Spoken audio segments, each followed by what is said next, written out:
My guest today is Teina Ngati, who will be heading for the Perth Crown Towers on March 28, 2026 for the 14th Perth Corporate Rumble. Today we chat about growing up in Brisbane, trips to New Zealand's Palmerston North, relocating to Perth, extended families and being a role model to Mandurah's youth.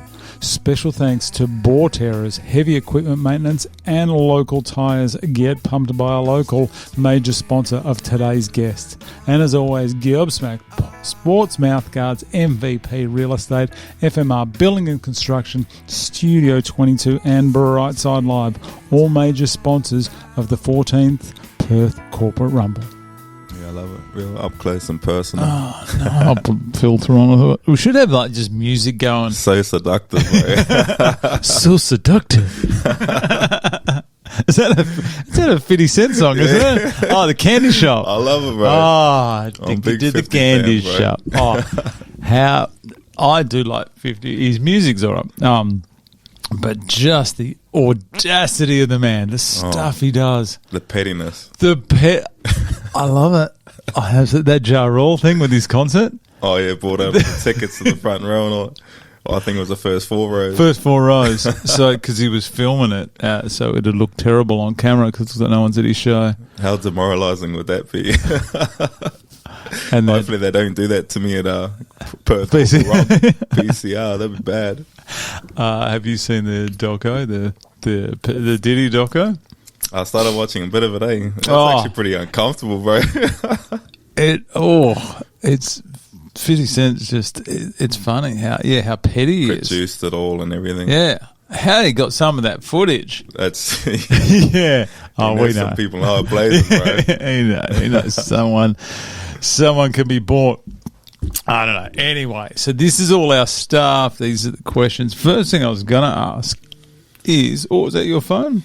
Yeah, it's on silent, so... Oh, no, if you get it. We got a rule, though. If you can take any calls you want, but you have to put it on speaker. Oh, dang. No, I better not. I'm going to turn it off.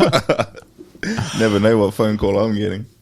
I was going to ask you, I don't have any, and it's more a curiosity thing, and people got different reasons for it. Your tattoos. Okay, tell me about your tattoos, because obviously there's quite a few that you've got on there. A lot of them are tribal. Is it called tribal? So for us, it would be more so like a tamoko, which is like very cultural to us. Cultural tattoo, yeah. A lot of people will say tribal anyway, and you see like the generic say like, Europeans or whatever, like white people and that, which will come with, they get like a tribal tattoo where it's not even tribal whatsoever, but there's a lot more meaning to this, like in my tamoko. So we're from New Zealand. My old man's from Cook Islands, but I was born in Brisbane. And I got this one. This is my left arm, my tamoko. This was when I was 15 pretty much. And pretty much just shows my family, just shows my bloodline, and it tells a bit of a story. Because they're stories, aren't they? As opposed to... And it wouldn't make sense to a lot of people, but, this isn't for everyone else. It's all for me. And it just tells a story of, like, where we sort of descend from, like, my mum and my dad together, the Cook Island art, and then you'll see, like, the silver fern there, which represents, like, the Kiwi side and my old lady. And then you see different pieces down here, which is meant to be, like, fish. And that just shows, like, my siblings and all that as well. And I guess that's just something that I love to have on me. Family is very big to us, and I think it's important to have that on my body as well, and just to show where we come from and being proud of that too. So, but yeah, there's a lot of it, and I got so many different stories on me as well, and it's hard to really dive into what to go into next and all that. But there's a lot of stories on there that obviously means a lot for me. But how do you feel when you see that tattoos are obviously, what do you say, like a flavour of the month for people, in the sense of everyone's got to have a tattoo, everyone's got to get an arm sleeve, and how do people with the I was going to say tribal tattoos, sorry, with I'll call them storytelling tattoos, would that be the rest? They have storytelling tattoos which are meaning, and a lot of people come out and get pictures of I don't know, Super Mario or something like that, and or trying to have some kind of pattern to replicate. So the Islanders and their tattoos. How does that? Is it almost not offensive, but is it almost a bit? You just don't do it. Yeah, I think it's definitely would be around that side of things, but you can't really judge people like based off face value because you never know what their background is as well. And I know a fair few people that have actually got like a tāmoko done and they're not actually from the sort of background or from a certain place. But sometimes they might be dating someone that comes from that sort of that background. So therefore, I guess it's not really frowned upon. I guess it's more acceptable in that sense. But also as long as you do the research at the same time as well, as long as there's respect put into it as well. That's the key, like isn't what it? you're Respect. going into, I think that's the most important part is making sure that it's completely respectful and you know exactly what it is that you're putting on your body because it means so much more to like us than just having what they call funny looking designs or a tribal design just stuck on our arm, but it's deeper. It tells a bigger story. So what's that one that a few of the UFC fighters have got it? It almost looks like where your shorts would be, but it comes up, like it's like a full... Oh, that's like for Samoans and all that stuff. Is that what it's for? Yeah, it's a lot of Samoan. You'll see them with that type of tāmoko or their tattoos. And but I'm not really too familiar around like that sort of side of things because that's not obviously my culture. But you'll see a lot of sort of trends, I guess you could say, around certain like different islands and different designs, different tattoos, and like I guess the placement of it all. But yeah, whereas ours, like Cook Islands, because we're pretty much Māoris are sort of like descended from Cook Islands and all that, and that's why the Cook Islands, our language is a Cook Island Māori, and then you got New Zealand, which is like New Zealand Māori as well. So it's like we're sort of descendants of all that too. So a lot of similarities between Cook Islands and New Zealand, whereas the other ones are sort of very independent, I guess you could say. But you'll see like there's a bit of trends and all that stuff with each island and all that too. But not a lot of people like really pick up on that though. So some of the females I see with the facial tattoos. I've never been a huge fan of facial tattoos, but it suits them. It's a very unique kind of tattoo for something that really does, I guess, for them look good, and that there's no more obvious statement or more obvious. I don't even know what the word is. Display of their culture and their heritage and some of those facial tattoos, because the first thing you see, the ones that come from the bottom of the left. Yeah. What's it called? Moko. Is that for females only?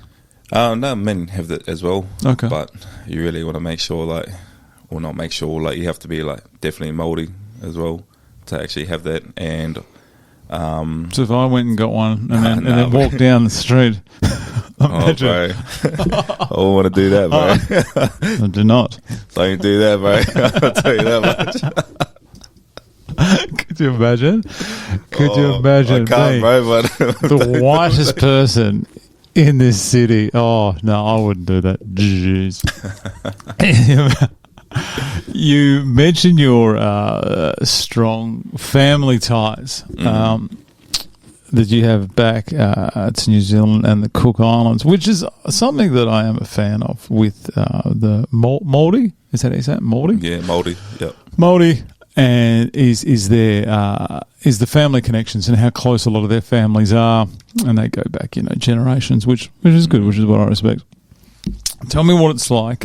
You did mention to me that your upbringing was, I guess, a little bit. Firstly, your grandmother. You right to talk about that? Yeah, for sure. Because this is something recent. Yeah. Yeah, absolutely, bro. Like, I guess I'm still dealing with the aftermath of it all. Still very close to me.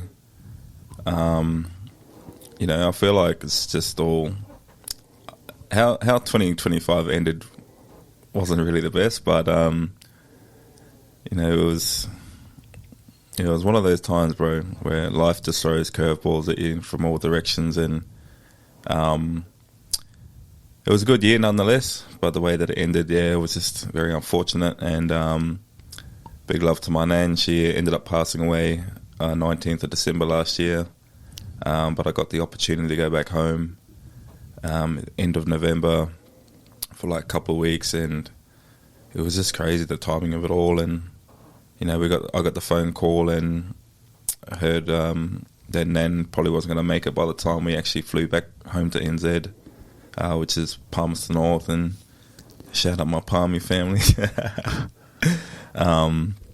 So, you know, there was a lot of uncertainty around like whether or not we were going to make it back to actually see nan before she passes. But she's a soldier, eh? She's a true soldier, and she ended up holding on for like 3 weeks from the date when we found out. And so we got to spend like 2 weeks with the family and all that. It was a great time. Really put my life into a lot of perspective, you know, just coming from over here where you feel comfortable. And I hadn't been back home to NZ since about like, I don't even know, like 2014, 2015 maybe. But it's almost been like 15, 16, 17 years, you know. I can't even put a timestamp on it. So I felt like the last time I was back there, it seemed very similar in a lot of ways, you know. Like, it didn't feel like much had changed. All the families still doing a lot of the same things that they're doing from back then, and you know, it really put my life in perspective, because it just shows how much growth that I've had over the last couple of years. And I guess from being over here in Australia, it's been huge for myself. But I'm blessed that I could actually get the time to spend with my nan. You know, and there was a lot of up and downs with it too. You know, it was just so much inconsistency throughout the days and the weeks that we were there. And it was rough, man. It was hard to see, like, when your nan's like suffering, bro. Like, and she had a pretty good wicket too. Like, she's 90 years. That's you know, not very many people get to live 90 years in this life, bro. And to be honest, I don't even think I want to live 90 bloody years, you know, like, once you get to that point. But, man, she still had so much life in her, like, on her good days and that, and I was able to sit down and just reminisce, and she'd tell me stories back from her childhood or when she was older about my mum and all that too, and it was cool. It was good to share those moments, and I got to, like, capture some on video as well, which is, you know, more so for me, though, just to capture those moments. I think that's what I do more of now, is just, like, capture these moments, because we don't know how much time we have on this place, you know, on Earth. And, you know, I just want to be able to enjoy these little moments, you know, because I feel like what Tyson Fury says, like, we don't own anything in this life or in this world. We only just own the moments. So I guess that really sticks with me as well. But I was very lucky to, you know, share some really good moments with Nan for those last couple of weeks that we got to spend with her. But it's hard, man. It's fucking hard when, you know, you watch someone that you love and that's just struggling, that's in pain, and, you know, she's begging for it to be over. You know, she's like, I just, you know, want this over, I want it over, and all that. You know, it breaks your heart, bro. And then you got all the family around, and, you know, you're juggling everyone else's emotions, and someone starts crying and then sets off the other person and that, and yeah, it's pretty full on, bro. But, you know, I wouldn't take back that moment, though. You did mention there about, you know, taking some video or some footage for yourself. That's something I enjoy doing, and I think it may be something that's lost, is taking photos or videos is just for you, rather than taking photos and videos to put on Instagram and get attention that way. Yeah, absolutely, bro. Like, I do have a lot of, like, footage and photos and that stuff that, you know, I like to keep for myself. But I do also like to share those moments on social media too. I'm not sure if you've got an opportunity to go through all my stuff. But I've gone through it all, mate. I bet you have, eh? See if I've got any links in here. Oh, look at that. I know. See, it's about 3 pages here, man. Oh, no, it's FBI up in here, bro. Yeah, so, I mean, on social media, like they say, everyone only sees the best sides of everybody how on awesome are social people. media, you know? But I like to be authentic. I like to be me, and generally whatever it is that I'm going through, I like to share that side of things too. Because, I mean, I'm only fucking human, bro, and, you know, and that's what I want to be known for, bro. Like, I am who I am, and people that truly know me, bro, know that I wear my heart on my sleeve, and I can't fake shit, bro. Like, you know, if I'm happy, I'll show it. If I'm sad, you know, I'll talk about it, or I'll share stuff that resonates with how I'm feeling at the moment, you know. But everyone just likes to show the best sides of themselves, eh? Like, I'm like, fuck, no one's picture perfect in this world, bro. Oh, my God. Like, No. and, fuck, I couldn't imagine a world where I am fucking perfect, bro, because, you know, who the fuck wants that, bro? We all got flaws and that stuff, and I feel like that's what makes a lot of us. Imagine trying to look for people who do heavily filter photos. When they go out in public, they must always have in the back of the ground, oh, I might be found out here. Yeah, well, I might be found out that my skin is not that silky smooth. And I guess, like, that's people's insecurities as well, right? Or people trying to seek that validation and all that as well. And I get it, like, I feel like we've all been there before. But it's like, you really got to break it down to the whys of, like, why we're doing what we're doing, you know? Or why do we put this up? Why are we doing fucking anything that we're doing, you know? Is for attention? Yeah, exactly right. Like, is it for attention? Is it because we're trying to fill a void or something like that? Is it like... I think it's all of that, man. Yeah, I think so as well, bro. And I'm definitely guilty of that stuff too. But it's like being self-aware of, like, the reasons why we do stuff, you know? Why it is that we do what we do. But it's hard to accept it and be accountable. It's way easier not to be. Let's blame someone else. It's the way we do right. things. And that's how I used to be as well. I feel like blame other people, especially when it comes to, like, relationships and that. Like, before in the past, I felt like a lot of insecurities of mine and, I guess, trauma and all that stuff would come out in previous relationships. And, you know, when those relationships would end, I'd feel like I'd, you know, play the victim, you know. I'd very much victimize myself. And, you know, I'd be like, oh, well, fuck, they done this to me. This is why I'm feeling like that.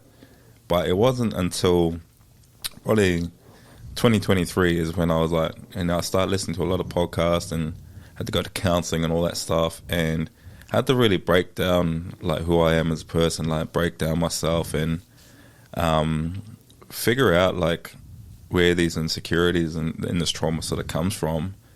But really it took my own accountability to actually address all of that stuff.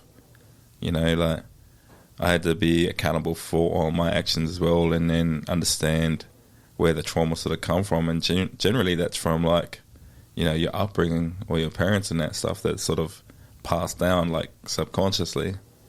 And that's where I felt like I'd done a lot of work on myself. But it was really, it come down to the accountability side of things.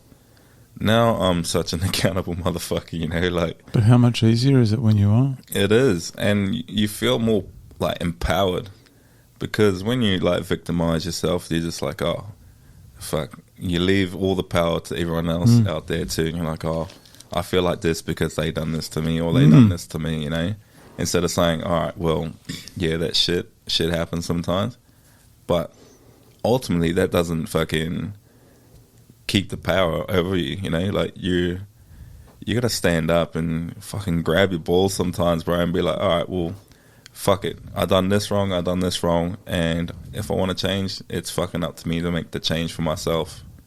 And that's really what I done. And I had to do a lot of groundwork, and I had to figure out what it was, like, where my flaws were and where my trauma and all that stuff was coming from. And once I got to break that down, I guess that's when I could start doing a lot of the work on myself. And I'm glad I've done it, because I feel like I'm a better person for it now, especially when it comes to relationships. Now I feel like I'm in a healthier space, I guess, a healthier mindset, and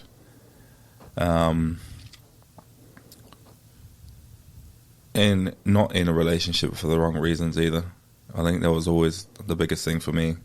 I was in it for the wrong reasons a lot of the time, and you know, I just didn't really recognize it at the time. You know, it was more like subconscious thoughts, but now I recognize it. You know, just the self-awareness, having the accountability. You know, it's just huge for me now.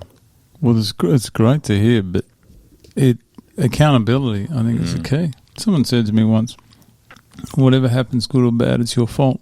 And I went, "Oh yeah, that's gold." Where people go, "Oh, you know, the kids forgot their school bag or something," and you don't. And I got mad at the kids. But someone goes, "No, it's your fault." Why? Because you didn't put something in place. So you do put something in place, and it's weird when it's your fault, good or bad. It makes it so much easier. But we're in a generation of instant gratification, and people who don't want to put in the work are looking for the, take this pill and everything's sorted. When you mentioned there before that you had to work on it, I do realise that isn't something that you worked on it over a 2-day weekend. No, man. No, that's commitment long term and constantly failing, and no point going, fuck it, too hard, going back. Yeah. Keep moving forward. So that's great to hear. Well, Michael, we have got a mutual friend. Yeah. Michael Dodd. He did speak extremely highly of you, by the way. Shit, is he talking about the right person? He did. Well, he did. He goes, I hope we match up against each other because I want to take his hand. No, he didn't say that. I bet he did, though. he tries to do it inspiring. He's probably too busy trying to get the commission to allow him to fight without a shirt on. Michael, straight away. Here we go. Old diamond discipline over here, bro. He better. So how do we just... He's looking the part, bro. I'll tell you that much. He's a good man, isn't he? Oh, mate. He's a good man. He's Get great, into bro. It. He's good. I did have the pleasure of meeting him a couple of years back. I think he was involved with some of the shirts back at PCR 12. And I met him and Tonya there. I call her Tanya as well. She hates it. And there's some good people. There are some very good people. I've had 4 in. You're number 5 so far. You've got some very good returning fighters for PCR as well. Yeah, because I've only really just jumped on it in the last few months. I didn't actually know what PCR was until Michael told me at the gym one day. Because Michael trains down with us and we do a lot of training with Jackson, England. Action Jackson, England. Yeah, that was a liver shot on that man, bro. Had a fold you like a launcher. I felt a couple of those as well, bro. But luckily I stayed up. And I'm like, oh shit. But nah, Jackson's the man, bro. And Jackson's done a lot of work with Michael and myself. I'm trying to be that quick, bro. That's what I'm trying to do. No chance. I'm not having to go at you, but I don't think. I think 99.9% of people couldn't be that quick. That dude is lightning, bro. He is, isn't he? It's bloody insane, bro. And it's it's awesome to be able to see that visually in the gym as well. Obviously he puts in a lot of hard work, and just to see the training that he does, and we all train with him as well, and it does something for us too, because you sort of rise to, or you scale to the level of experience in the gym that you train with next to you, and I think that's the biggest for Michael as well. I'm not even sure if he's touched on that. He's done a lot of training with myself and Jackson over the last few months as well, and we've just seen his skill levels just go up through the roof. It's been awesome, bro, and that's just from being around like-minded people and people that are willing to put in the hard yards and do the work as well. And he's just I've seen his levels go up through the roof as well. We'd be sparring some days, bro, and some days he'd be hitting me with a left hook. I'm thinking, what the fuck? Where'd that come from? Yeah, I'm thinking, fuck, I feel like my defense is all right. And then all of a sudden, some days he just surprises me, bro. I'm just like, all right, fuck. I'm going to lock in here, champ. You have progress, and I'm not saying this. Every day you go to training for this PCR, you get better. You learn something every single day. It's incredible. I just want to quickly step back. Jackson England, just going to talk him up a bit more here now. You know what I like about the man? Is how humble he is. For someone that good, but still goes, yeah, guess what? I'm going to go train at this gym today, and I'm going to help the guys out. Some new guys do that. Then I see him at Big Rigs, which is up in Malaga. Quality gym up there as well. He's up there, showing him a few things. Good on you, Action Jackson England. Oh, man, he gets around, bro. He's a busy man. I don't know when his next fight is, but whenever it is, I'll be watching. If it's in Perth, I'm coming. If it's in some other country, I'm not, but I'll still watch. And then claim everyone that I'm mates with you. So just milk it. It's all about me. I was thinking, I don't want to say too much anyway. I know some stuff, but I was like, I'll wait for the man to actually announce it himself. Right? Where did Michael may or may not have written something in here that only I saw. So I'm not saying, hey, whoa. Diamond, no discipline. What are you doing? He knows I'm not saying a word. No. Dude. Yeah, they just happen to write in there. We'll cut that part out. Step back, because it's such a big thing. It's a big thing for me, and obviously it's a huge thing for you. We will come back to the PCR, but just want to step back to because you gave me a lot of information about your childhood and your life. Obviously, we've been through the tragedy of the end of last year with losing your nana. First night back in Palmerston North, was it? Yeah, first night back in Palmy. There's a lot here you've said we may have to cut out. So let's just go all out.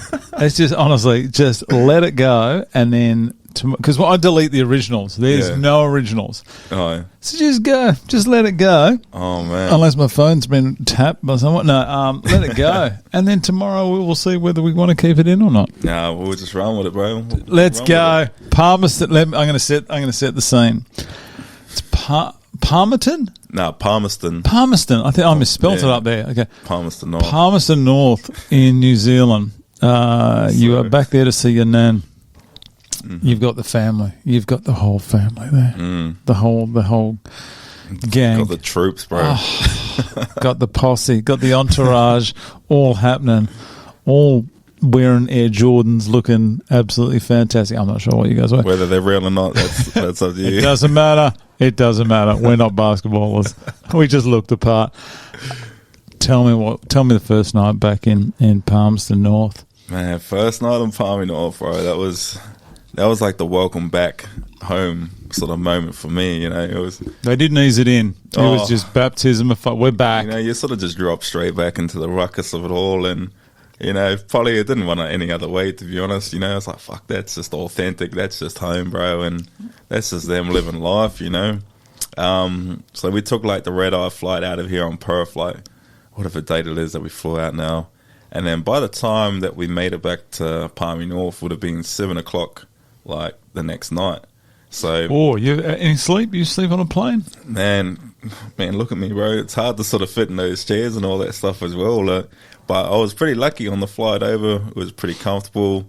We had like a road to ourselves, and we linked up with my family, my brother, my old lady, and her husband back in Brisbane, and then we jumped on the same flight together. So we rocked up, I think in Brisbane like 5 a.m. or something like that. We flew in, and then we had to jump onto the connecting flight. We flew out like 8 a.m. and then we got like our own flight rows by ourselves. You know, it was awesome. So I was like sprawled across like 3 chairs in the plane. I was like, man, I never really get this luxury. You know, this is in December. Yeah, this is just last month, just gone. I suppose it's not busy. Everyone heading home for I Christmas. guess no one's really going back to Palmy. There's not really too many people. People are like, you go for holiday. I was like, if I did, I wouldn't fucking go back there. But now I love to Palmy though. Like, you know, I can't diss it like that. And then, yeah, it's like you jump forward like 5 hours because that's a time difference from here to Perth as well. Oh, yeah. So they're 5 hours ahead. So, you know, by the time after the end of travelling, it probably would have been like 15 hours travel just alone. Because then we flew into Wellington from Brisbane, and then we got to drive like 2 hours up from Wellington to Palmerston North just to get there. So there's like no direct flights or anything like that. But it's all pretty much close enough to drive. But, oh, mate, going through Wellington at like peak hour, and it's like, oh, just so much. But we eventually rocked up to Palmy, and we're tired, and like they got very old school houses back over there. And, you know, rocked up home, and I was staying at my auntie's house, which is pretty much in the same house as my nan as well, but they sort of like blocked it off into like 2 separate houses. So we were exhausted by the time we got there. A lot of traveling, didn't really sleep too much. You know, jumping ahead like 5 hours. So I was like disoriented. I was all over the place. And because it would have been midnight there, but really only 7 at night here.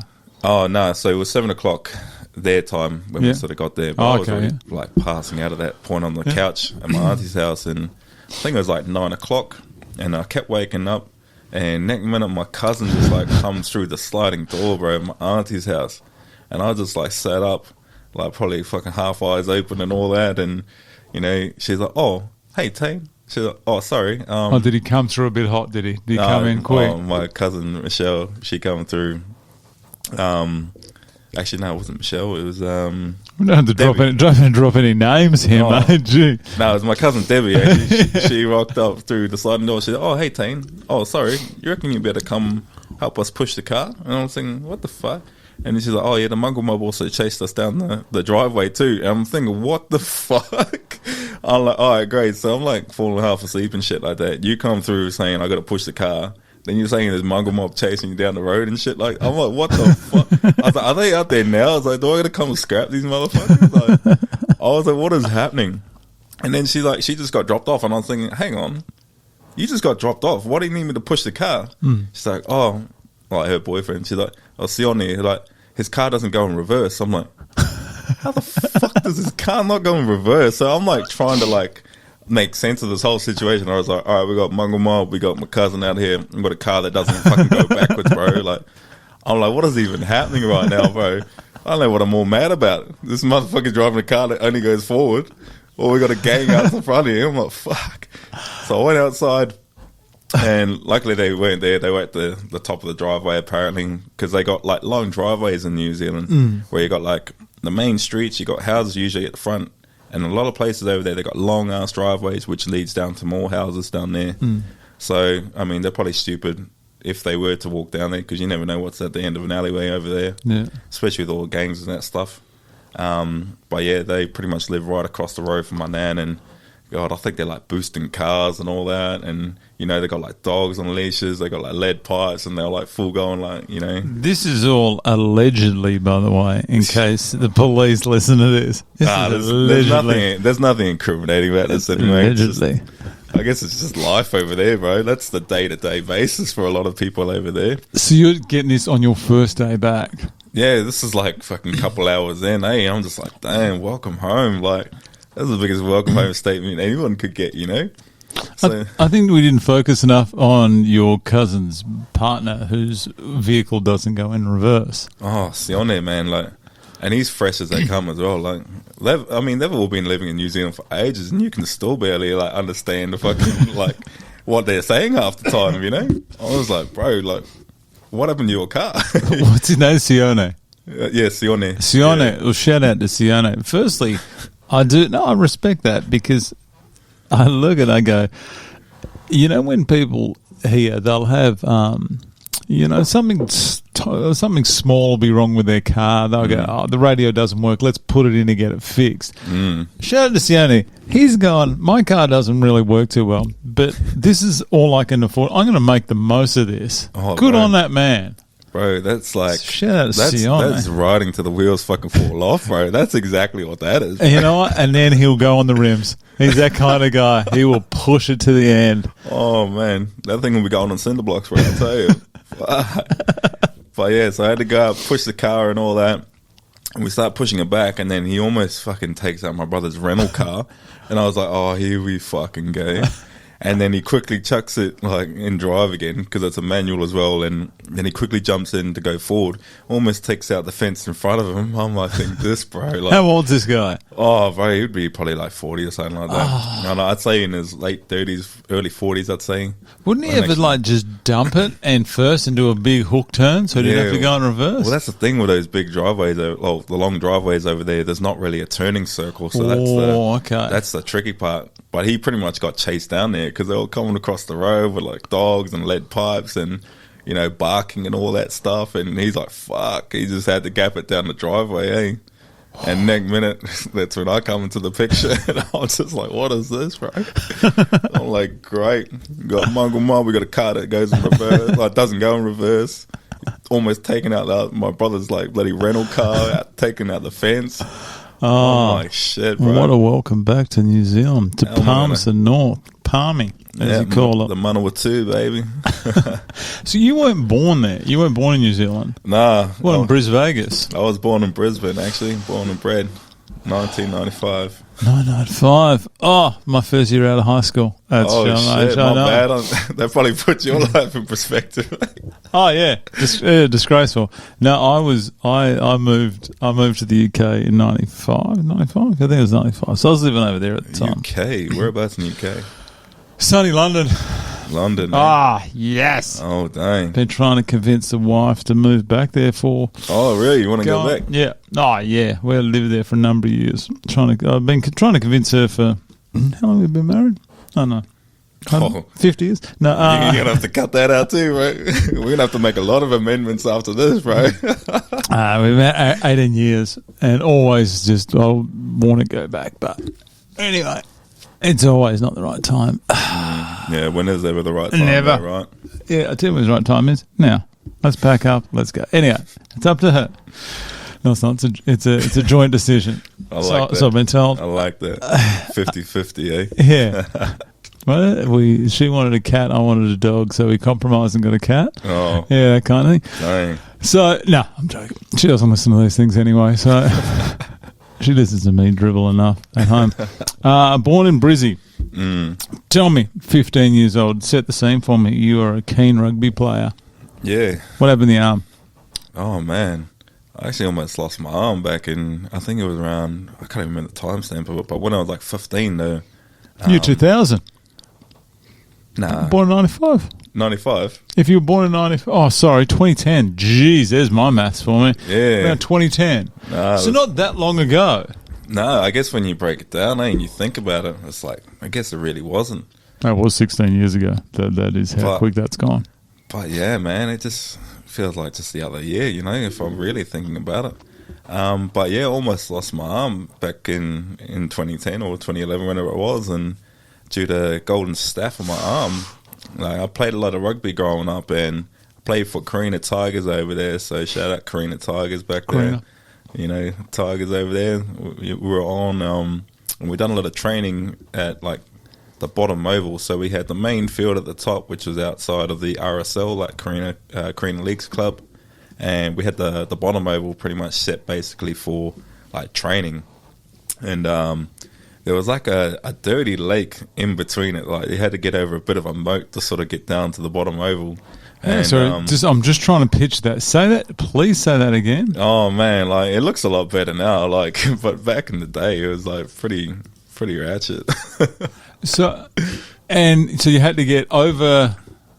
Oh, like no, there's the top oval, and you got your club at the top there, and then you walk down to the bottom oval, and you go over like a little bridge, and there's like a dirty little creek type thing that you walk over. Yeah, and then you go to the bottom oval, and I felt like that creek was probably just filled with malaria. Like that, okay. You know, so you reckon you got it from the creek?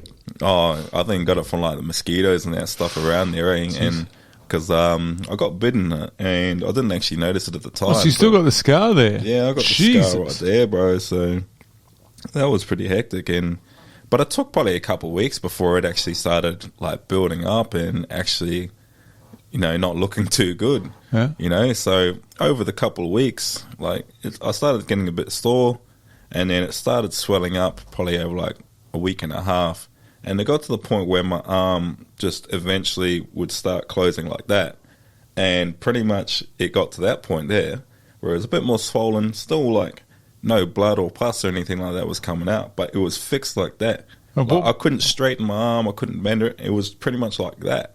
At 15 still as well, a lot of your, let's say, health, like medical health, relies on still family and you know, taking you to the doctors and stuff like that as well. So did you know there was an issue?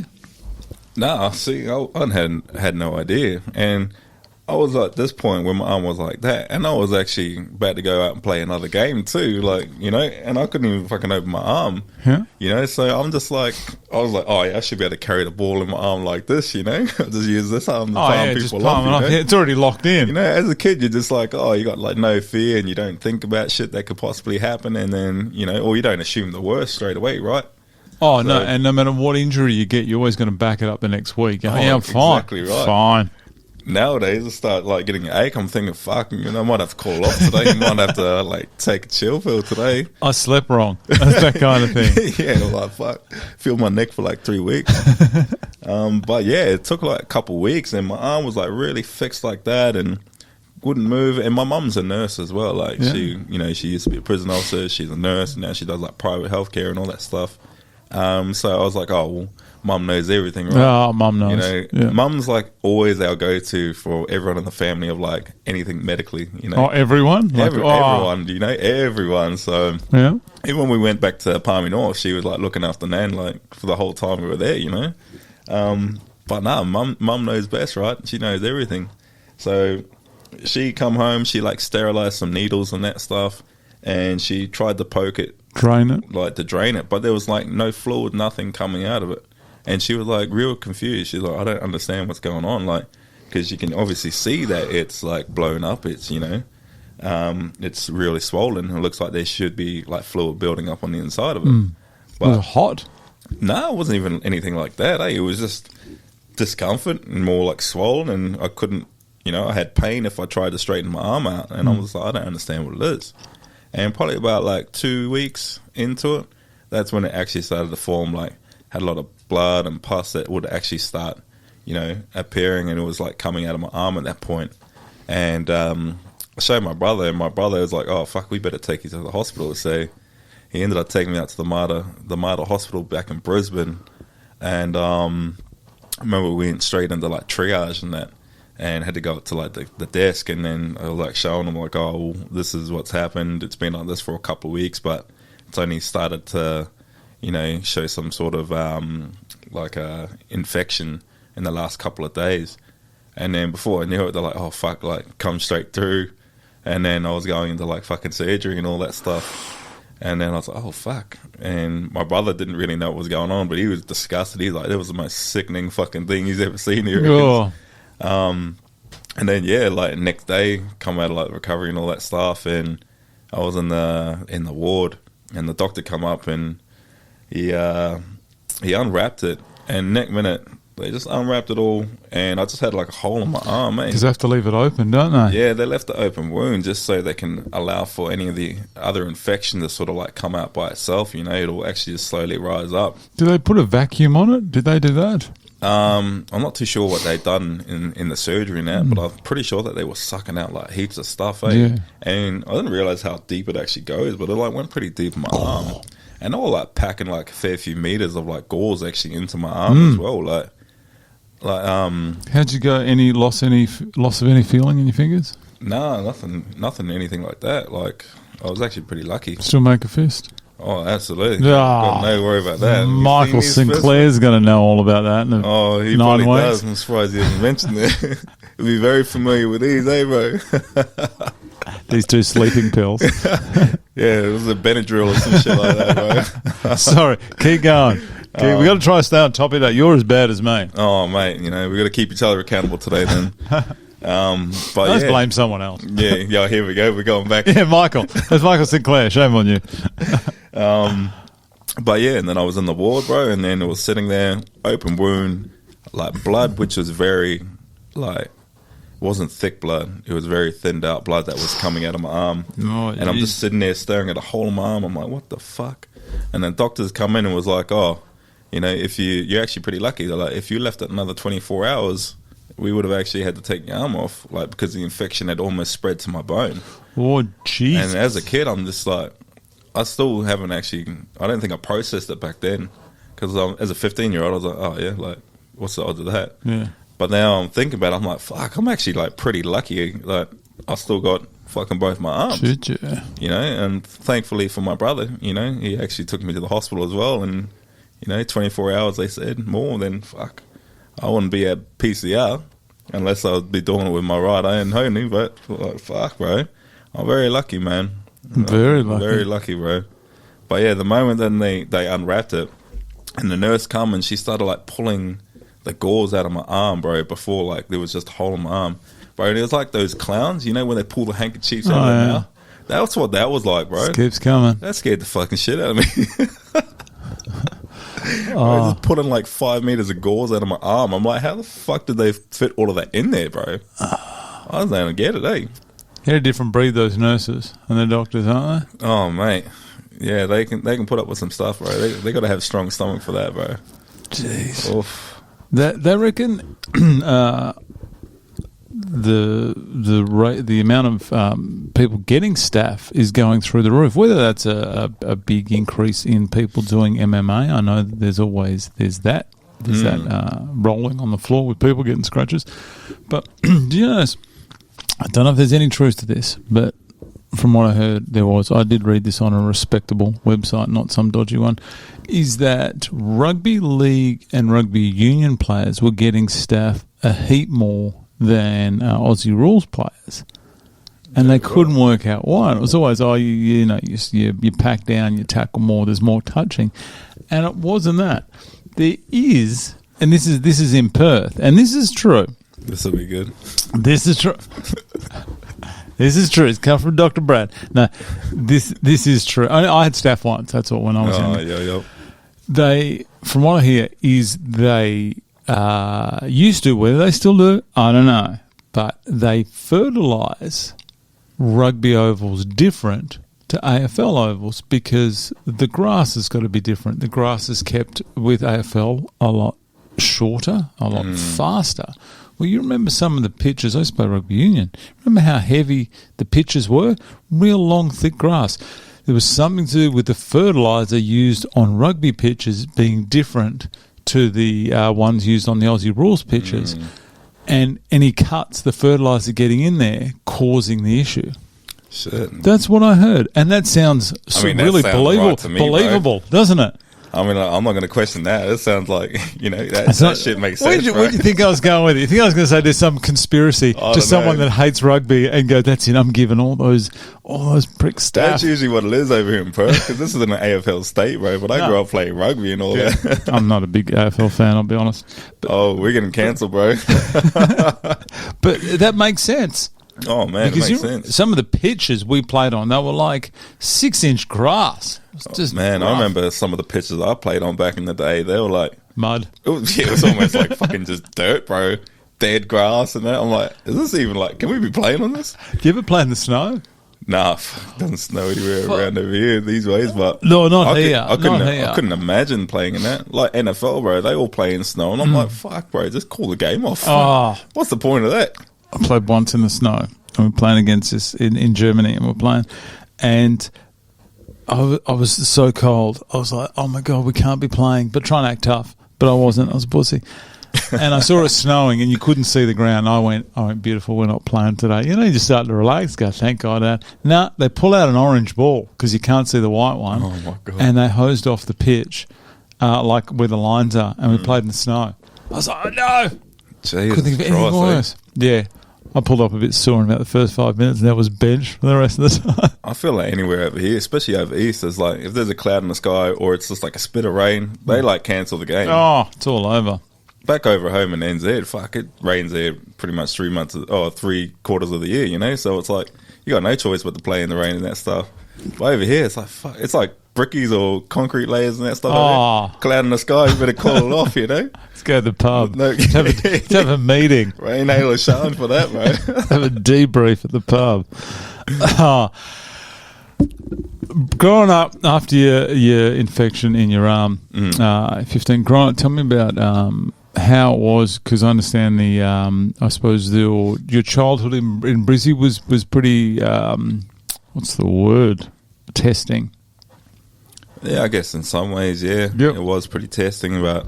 You happy to talk about the growing up there? I'm happy talking about anything, bro. I'm pretty much an open book, bro, like I said. I'm happy you came here 10 minutes early. You parked on the grass like I asked. Hey, beautiful. That's it, man. Always happy, mate. Put me in a good mood. It's going to be a good day today. I can feel it. Oh, mate, you made me coffee. I'm in a great mood, bro. I love it. But no, man, I can't really complain too much about growing up in Brisbane. Like, I mean, it's a beautiful place. It's definitely a better life that I would have got to live over there than if I were to grow up in Palmerston North. I don't mean to say that like disrespectfully, like it's just really what it is. My mum moved over in '94 to Brisbane, and that was to sort of flee the country to get away from my old man, and because he was like pretty abusive and all that stuff, and he wasn't the best husband or father and that. And he ended up coming back over, or he found out where mum ended up relocating to. And he moved over to Brisbane from New Zealand, and they ended up getting back together. But he sort of changed for a little bit. He went back to church, he stopped drinking and all that stuff, and then he was somewhat of a changed man.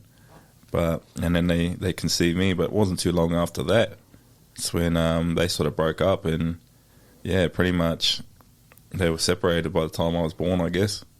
I think that's what it was. And grew up in Brisbane from then, and there was so much to it because a lot of people around here they had like both parents, especially when I was like going through school. I see a lot of like my mates and that stuff, they had like both parents that were present in their life. And for me, I guess it was trying to understand why I only really had one that was there all the time, and big love for my mum because she's always been there for me, and there's no love lost for my old man, but he is the one that sort of gave me life at the same time. But mum was really the one that stood up and played both positions, and growing up in Brisbane, it was pretty much just like me and my mum, and my other siblings as well. But it was a lot of the time where my siblings are a lot older than me, and a lot of them were like moved out by that time, so it was just me and mum living in like a 2-bedroom apartment and that stuff, like in this blocks in Holland Park. Shout out to HP, baby. HP Hoodlum, baby. And it was very like humble upbringing. And mum, she gave me everything, she gave me everything just to give me a good life. And, she was like working 2 jobs at a time, or, if she was working at the nursing home and that stuff, sometimes she'd be doing like double shifts, Some days I wouldn't see her till like the next day, I'll see her before I go to school, and then I won't see her till like, the next day or something after school or whatever. So she really she's done a lot for me, and she taught me a lot, and taught me a lot of respect as well, and just being grateful for, what we have and that stuff. But she did spoil me a lot, and I guess I was the most spoiled one out of all the kids that we had.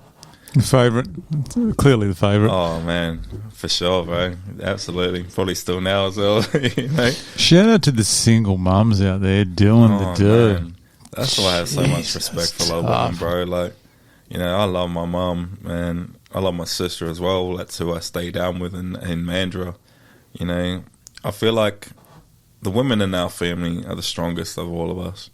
A lot of the men, a lot of us can fight and that stuff, and not that we go looking for fights and that stuff, but we're strong in our own ways. But I feel like we draw a lot of our strength from the women that that raised us and that brought us up. And to be honest, a lot of the boys in our family, we're all pussies, bro. We're all like big bitches, bro. Like the women are the strong ones. Like really comes down to what it is. But man, no, I wouldn't change anything about growing up in Brisbane, bro. It was a very humble upbringing, and sometimes I felt like a little bit spoiled, but mum done that because obviously she loved me and wanted to give us a better life and that. And she's still back in Brisbane now. I ended up moving over here 5 years ago or 6 years ago, coming up in May, and now she's over there with her husband now. So she ended up remarrying many years ago. Oh, he's a great man, bro. And it's good to hear. Honestly, none of us thought that my mum would ever remarry again. We didn't think that she'd ever find anyone. She'd been on like a few dates over the years, like back when I was younger, but I don't think anyone was really ready to take on our family as a whole, man, because we're fucking crazy. We're a crazy family, man, and that comes with like going out, being with mum. That comes with a lot of baggage, bro. And I think that's the way it is these days. There's so much baggage with fucking anyone. Oh yeah.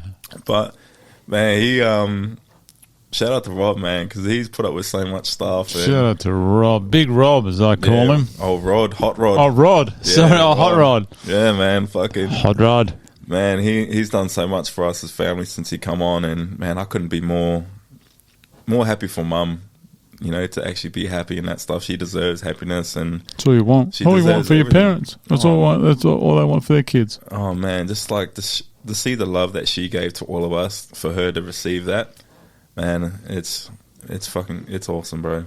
It's really humbling to see, man. Yeah, I love it. You took me. I was going to ask you something, but I was listening so intensely there, I completely lost my track of thought there. We'll come back. Jeez. Sorry, I was into that. Story. Listening so much today. Like I said, man, we just rattle off shit, bro. I'm a yapper, bro. I quickly ask you about your sister. I got a photo here. Tell me about this. Oh shit! I know. I went back. Firstly, that hair is awesome. By the way, yeah, it's not what it looks like now, though. I shaved it off, bro. This here is from last year. You mentioned something. You met your twin. Is this who you live with currently? Nah, man. So, believe it or not, bro, that's crazy looking at that photo again now. All of this stuff here. We can leave it in. We can take it in. Fuck, leave it in, bro. Leave it in, Let bro. the camera roll, bro. Let the camera roll, man. Give the people what they want. Oh, are y'all not entertained? Let's zoom in here. Tell me what we got here. What a mug. Bro, it's insane, bro. So, do you live with either of those two? Nah. So, they actually come over from New Zealand. So, they were living in the Cook Islands and they moved. I think they're living in Auckland. Yeah. And then they come over to Perth last year to do a bit of work. These are your sisters? Up in the Kimberleys, yeah. They're my sisters, bro. So, half blood. But that's actually the first time I've ever met them. So, I knew about them, but it's the first time I met them. I'm not sure if I told you before I rocked up here. So, I'm actually one of 21 kids. Yeah, I don't know if I left that. No, he didn't tell me that. Yeah, that would have led to a very different line of questioning from me. Yeah, so... All have the same dad? All have the same mum? Or is it like a all mix? the same dad. 21? So, yeah, so my mum... there's four of us with my mum. Yep. So that'll be myself, Rosa, who I stay with, my other brother, Tom, and Murray, which are back in Brisbane. So 4 of us are full blood. This is 21 of you. 21. That's a full rugby team and a massive bench. And some reserves, and the bench. Bro. Oh, bro. And the physio, coach. Mate, we got that shit on lock, bro. Sorry, that's the thing with coconuts, bro. But yeah, that's my 2 sisters, bro. And that was the first time that I met them. And, I'm 30, bro. So 30 years, and that's the first time that I've got to actually meet, like, blood.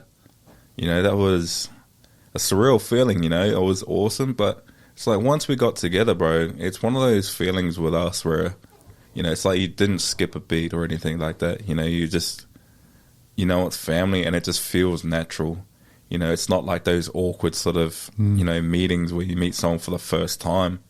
It feels like we've been there since day dot, How do you explain that? It's hard. It's like those friends that you haven't seen for 5 years. And I got a lot of those friends too. And you sit down and you pick up from where you left off. Yeah. Well, I don't get it. I think it's just where you sort of leave it off, eh? Like the last time you see someone, if it's like on a positive interaction, then, and life happens as well, bro. Life is busy for all of us. Doesn't, isn't it? Mm. But, yeah, it's just one of those things, like, especially with a lot of my good mates back in Brisbane, like, pretty much family to me, some of the bros, that I'll fucking forever love for life, and, yeah, it's just one of those things. If we were good the last time that we left off, then, it's picked up exactly the same. And I guess that's the same with us for family, Because my sister that I stay with, Rosa, she's met them before, but back in the Cook Islands. Okay. When she went over there for her honeymoon, I believe it was. Did your sisters come over here to meet you or to work, and it just coincidence? How did it line up? Yeah, so they come over here to work. So they were doing like, I think they were doing some FIFA work up at the Kimberleys. I think that's where it is up north. I think it was security work that they were doing. So, yeah, they got like a gig over here, and they went and tried it for a few months. But I believe they've moved back home to NZ now, so which is where they live. And yeah, but while they were down here, they're like, "Oh, we got to come to Perth, and it'd be great to come down and see yous and meet yous." And we're like, "Yeah, fuck yeah, like that'll be awesome, and take any chance that you can get, especially when it comes to family, bro." Because it's taken me 30 years of my life to actually meet them for the first time. Like, when's the next opportunity that I'm going to get?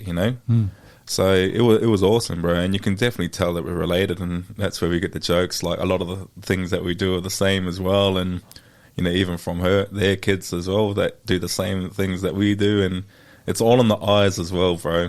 So I'm not sure if you had that photo again, but every time we smile, bro, We got like, they call them like the Asian eyes or the banana eyes, bro. And that's the Ngati Culture eyes that we have, bro. Oh, you do? You all do the same? We all have the same eyes, bro. And they'd say you can spot a Ngati Culture from around the way, bro. Oh, the man. eyes. It's all in the eyes, Chico. They never lie. Oh, you guys look happy there. That's the key. Yeah, man. So I'll probably see him another 30 years, but... Don't wait, mate. I think we all know that there's no guarantees, is there? Well, that's it, bro. You want to get into it. Like I said, we just make the most of it, of the time that we get. And you live with your sister down in Mandurah? Mandurah, yeah. Down the Mandurah's, Mandurah's come a long way. I remember Mandurah back in the day was not great. Nah, not great. Nah, I've heard all like, what do you call it, all the stigmas around it. People say like methandra and all of that stuff. And I think it was before they opened it up, you know how the inlet, it never used to go out to the ocean? You know, did it not? No, that isn't. It probably was 20 years ago, but I remember watching them dig it, right? And it used to the water used to sit in there, and really? it had a smell to it that was unique. I remember the water being hot. Oh, really? Yeah, like it was well above room temperature, and I was like, this can't be good. I don't know what's going on here. Dang. And then they opened it up, and it just took a little while, and it cleaned itself up. Gonna say you probably like lose some skin jumping in there, eh? Oh, it was some radioactive type of shit. I wouldn't be eating the crabs or anything they pulled out of there. But it's nice down there now. We went down there probably about a month ago. Don't go there that often, but it's hard to believe that's the same Mandurah. Oh man, I love it, bro. Like, I think for the position where I'm in life now, like obviously growing up in Brisbane, bro, I feel like it's a completely different dynamic. And because I was like 15 minutes from the CBD in Brisbane, it's very like a fast-paced sort of lifestyle over there. You know, roads, like the main roads and everything over there, it's completely different to Perth, bro. Perth, they only got fucking Kwinana Freeway, man. Like, what is going on with that? Yeah. And it's just gridlocked every single day. Every day. In Brisbane, you got so many main roads which break off and they all lead to the same place, you know, eventually. There has been some questionable decisions made about it. He's got like a 2-lane freeway, bro. Like, that is insane to me. Why didn't they put the train on one side? I was going to say, great thing that they put the fucking train right in the middle. Straight down the middle. I don't know what he's going to do there. At what point did they go, maybe this isn't the best place for it? But before moving over, I heard that WA was also like, meant wait a while as well. I heard about that. They're 20 years behind the rest of Australia. Yeah, so we used to be. Maybe we'll see some great changes in the next 20 years or so. We're still behind. Just not as far. It used to catch up. Used to be, you know, you looked at Melbourne and Sydney and saw what was going on there, and you gave it about 3-4 years, and we start to see it. That's with everything. That's with fashion. That's with. This is before the internet. Jesus, here we go. The internet hasn't been around that long. Let me just point that out. It wasn't around when I was at school. It was around, but we didn't have access to it. And it was probably better off back then as well, right? It was. I will die on this hill. It was. We were so lucky. We were so lucky to have that back in the 90s. And I know a lot of people my age just brag about the 90s, how it was better. And I mean, it was better because we obviously didn't have the responsibility, but I wish...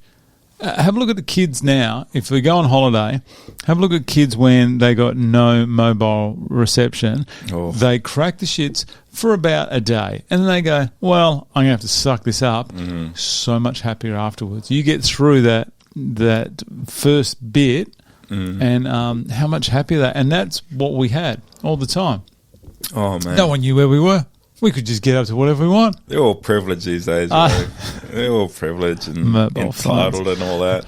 I'm not having a go at today's society because I would absolutely crumble if I was a teenager today. Could not keep up. But we got to rely on it so much now. You know, everything that we do. I guess even with this, you know, internet and having that social media presence as well, that's a big part of what we do. But we use it as like a tool though, you know. Yeah, imagine if we did this back, 40 years ago, 30 years ago. We'd record this on the old cameras, and I'd make a VHS for you and say, there you go, there's my interview. Show your mates that VHS. Oh, that's a different story. I'll get into that VHS later. Down, you work. What do you do for a job? Tell me that. Actually, before we get into your job, just because I want to get into your job, I want to get into youth work because I'm keen on that.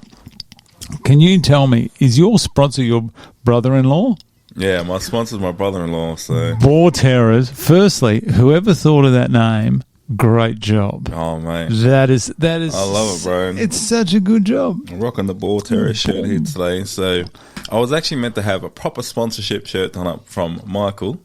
But Michael, the prince didn't come, so I wasn't able to get the shirt I was originally meant to be wearing. So I've got my brother, his sponsor. Oh, yeah, that's my nephew's up there too. That is Hayden, and I wrote that in there. Harlem, and Braden. Harlem and Braden. Yeah, so Harlem's on the right there. He's a little crack up. He's just turned. Look at those two along. boys. And my other nephew Braden. So, man, love these boys, eh? And Harlem, he's a little mini me, pretty much. And we call him Hurricane Harlem now. He's sort of taken after me, Hurricane Teina. I love it, eh? Why do I look at these two boys and also these two young men, and I look at them and I just think, if I had something broken, these boys would fix it. They seem to be. They just look like the kids that could fix anything. They could get anything running. They could help your mate back in Palmerston North find that reverse gear. They're those kind of people. Ain't nothing fixing that shit. If anything, I feel like they'll make it worse. Nah, man, they're great kids. And Harlem's, he's just started his apprenticeship with my brother. Oh, good stuff. Obviously, that's big for him. Like, my brother started his business, Boar Terrors, to have to start a legacy for, I guess, his family and our family and all that too. And that's the new workshop that he got. That's my brother Tito right there. So that's your brother? Yeah, brother-in-law Tito. So he's married to my sister. Sorry to jump in on you there. So he owns Boar Terrace. His name's Tito. Yeah, Grant Tito, yeah. I'm going to say something about Tito, and this is just nothing but respect, is the fact that Tito, firstly, I reckon could cook an incredible barbecue from what I've seen in front of me here. You know what I like? There's not one vegetarian option. He would, if you went up to Tito and said, is there any vegetarian options? You would be marched off that man's property. Oh, mate, you get walked out, bro. I'm telling you that He much. would never be short of a snagger, some onion. He'd be good on a barbecue as well. He'd be the tong master, he's isn't on he? the tools, bro. He's good on the tools, And he looks like that's a in and good outside man. of the workshop too, bro. He looks like he would look after his staff and put on a few beverages, a few non-alcoholic beverages on a Friday arvo. Oh, mate, there's a few of those flowing, bro. There's a few of them flowing Shout for out sure, to brother. Tito and the mates with the Jordans still on underneath there. Got to have the Jordan slides. Got to have the PPE right at the workshop, bro. That's nothing but the best around these ways, bro. Tell me about Boar Terrors. Great name. And your brother-in-law Tito. Yeah, man. It's funny. Can you tell any stories about Tito, or we're gonna, besides him running a fantastic company, line boring, welding, fabrication, and diesel servicing. He needs to go over there and fix. What's your mate's name again? It begins with S. Sione. Sione. He needs to get over there and work on Sione's gearbox. Oh, mate, just get a new car, bro. He should do it where, you know how they can sometimes put it on backwards and you've got 5 reverse speeds and 1 forward? God, can you imagine that, bro? All right, it actually wouldn't surprise me either, though. Man, I remember I met my brother-in-law back when I was 8. And that's when he started dating my sister. And different person back then as well. He had his qualifications for in his trades. But he was also a rapper. He's actually, he's put out heaps of music and that stuff. And back with our family. What did he rapper? How come I didn't find any of this out? Jesus, people.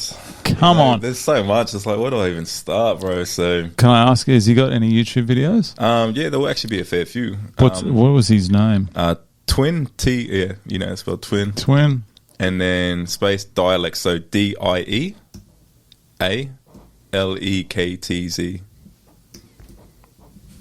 Twin dialect. Yeah, so. Is that him? No. Yeah, that's at a live rap battle, but go down to a different song, right?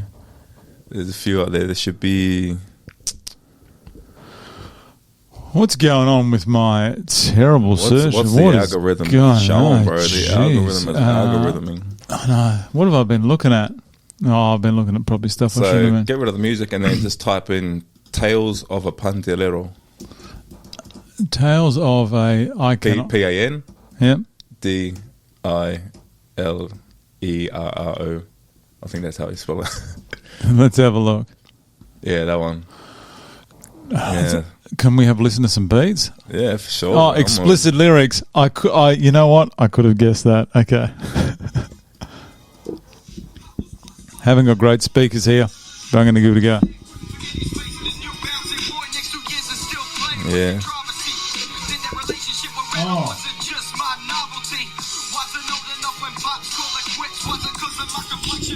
Is that Tito rapping? Yeah, that's my brother-in-law rapping, bro. He is not bad. Man, he was good. Like, he was involved with like Hip Hop Australia back in Brisbane and all that, and you know, he used to cruise around with like Joel Turner and all those boys. Yeah. And my brother's ex as well. Her name's Hopi One, and she was like beatboxing and all that stuff as well. They were all on like Australian Idol. Got to travel around with Australian Idol and all their crew, like Mark Holden and all them. And what's Back his in name? the Dicko day. yeah. And yeah, my brother was like heavily involved with the Australian hip hop scene over there, and I guess a lot of our family were around that too, especially with the graffiti side, like different tattoo artists and all that. And yeah, I guess I was sort of brought up with that sort of culture as well, and like, I even do a bit of music as well. But A rapper? yeah, I do a bit of music and all that too, you know. So Am I going to find any on here? I don't know if we'll find it on there now because I actually stopped paying for my subscriptions. I think it took my music down. I think if you post something, it should stay up there. So Yeah. what would it be under? So I just keep my name simple. I just Tein, T-E-I-N. Yeah. The last song I put out was like Baby Tell Me.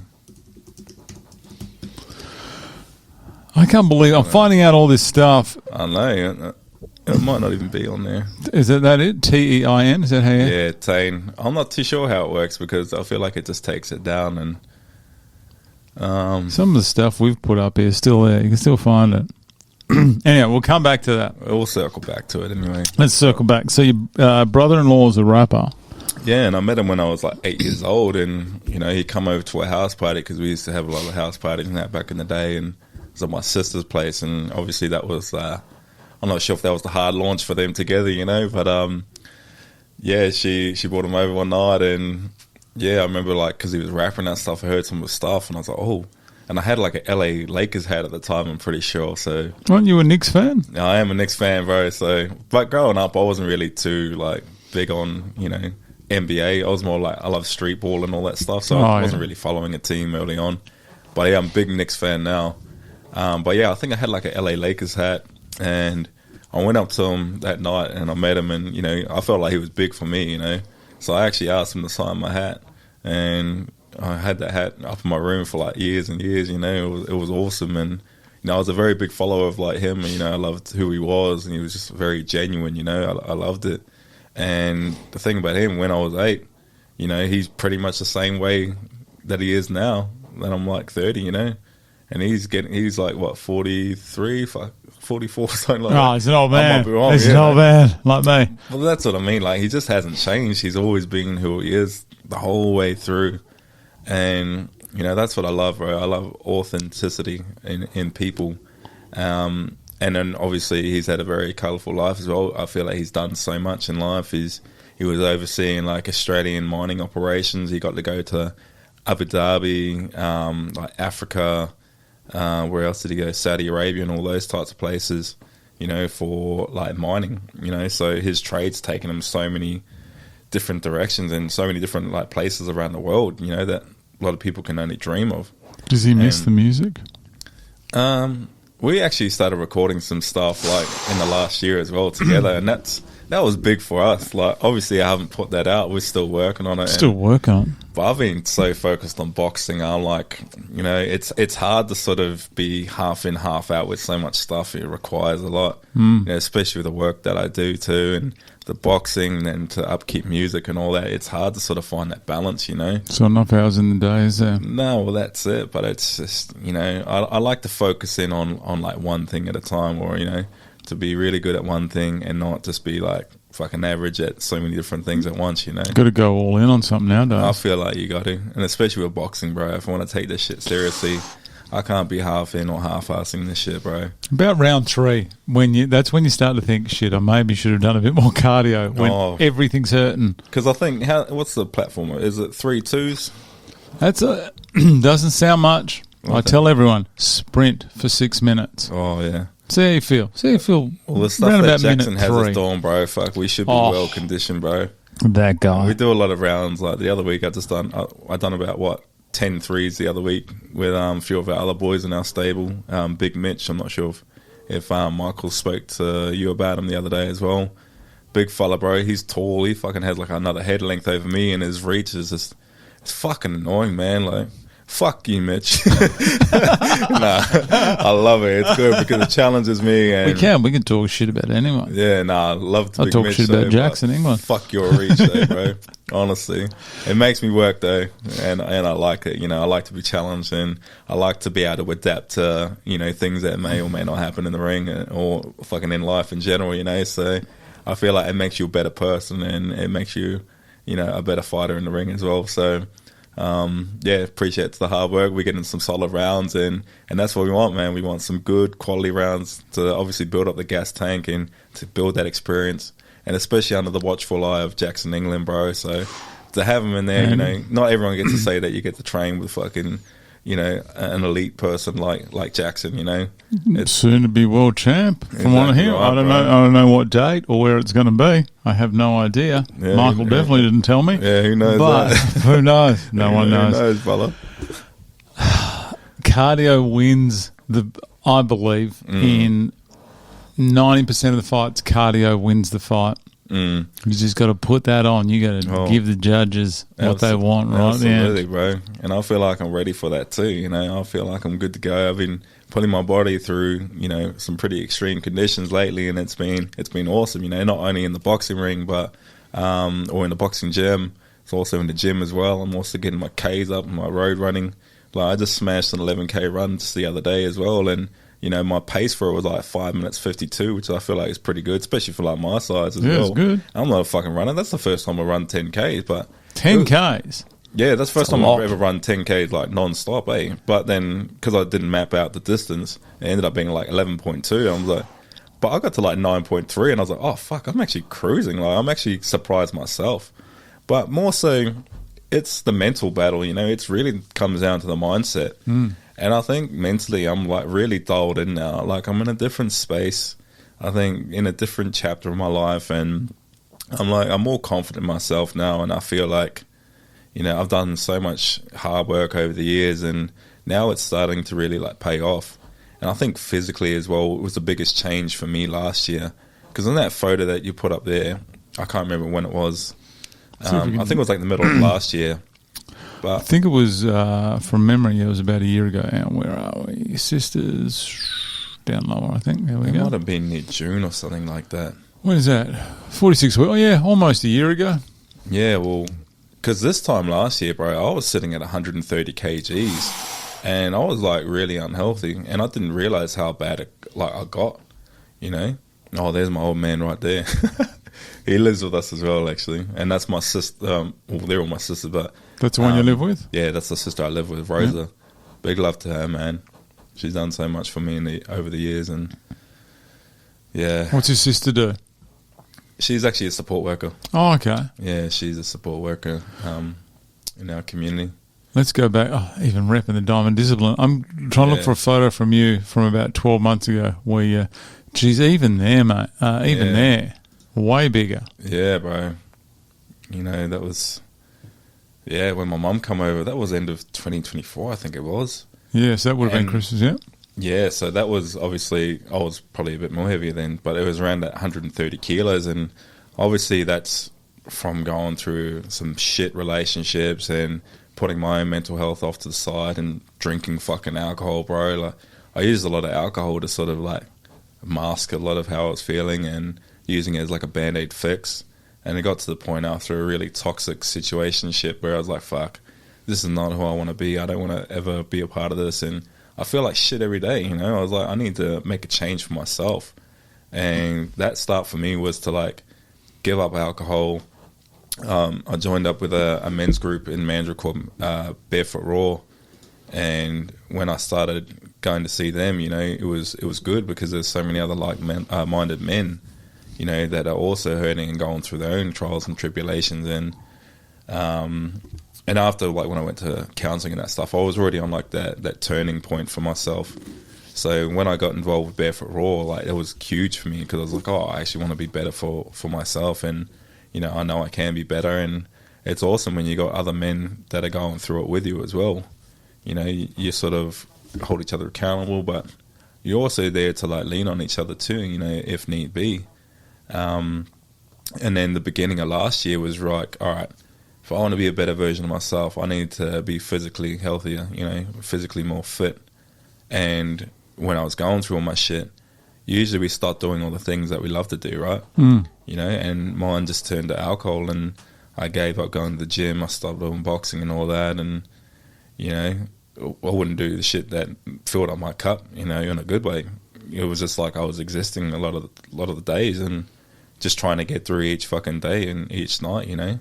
I was depressed. I was fucking angry, sad, upset with who I am, and, you know, like I said, I was victimizing myself.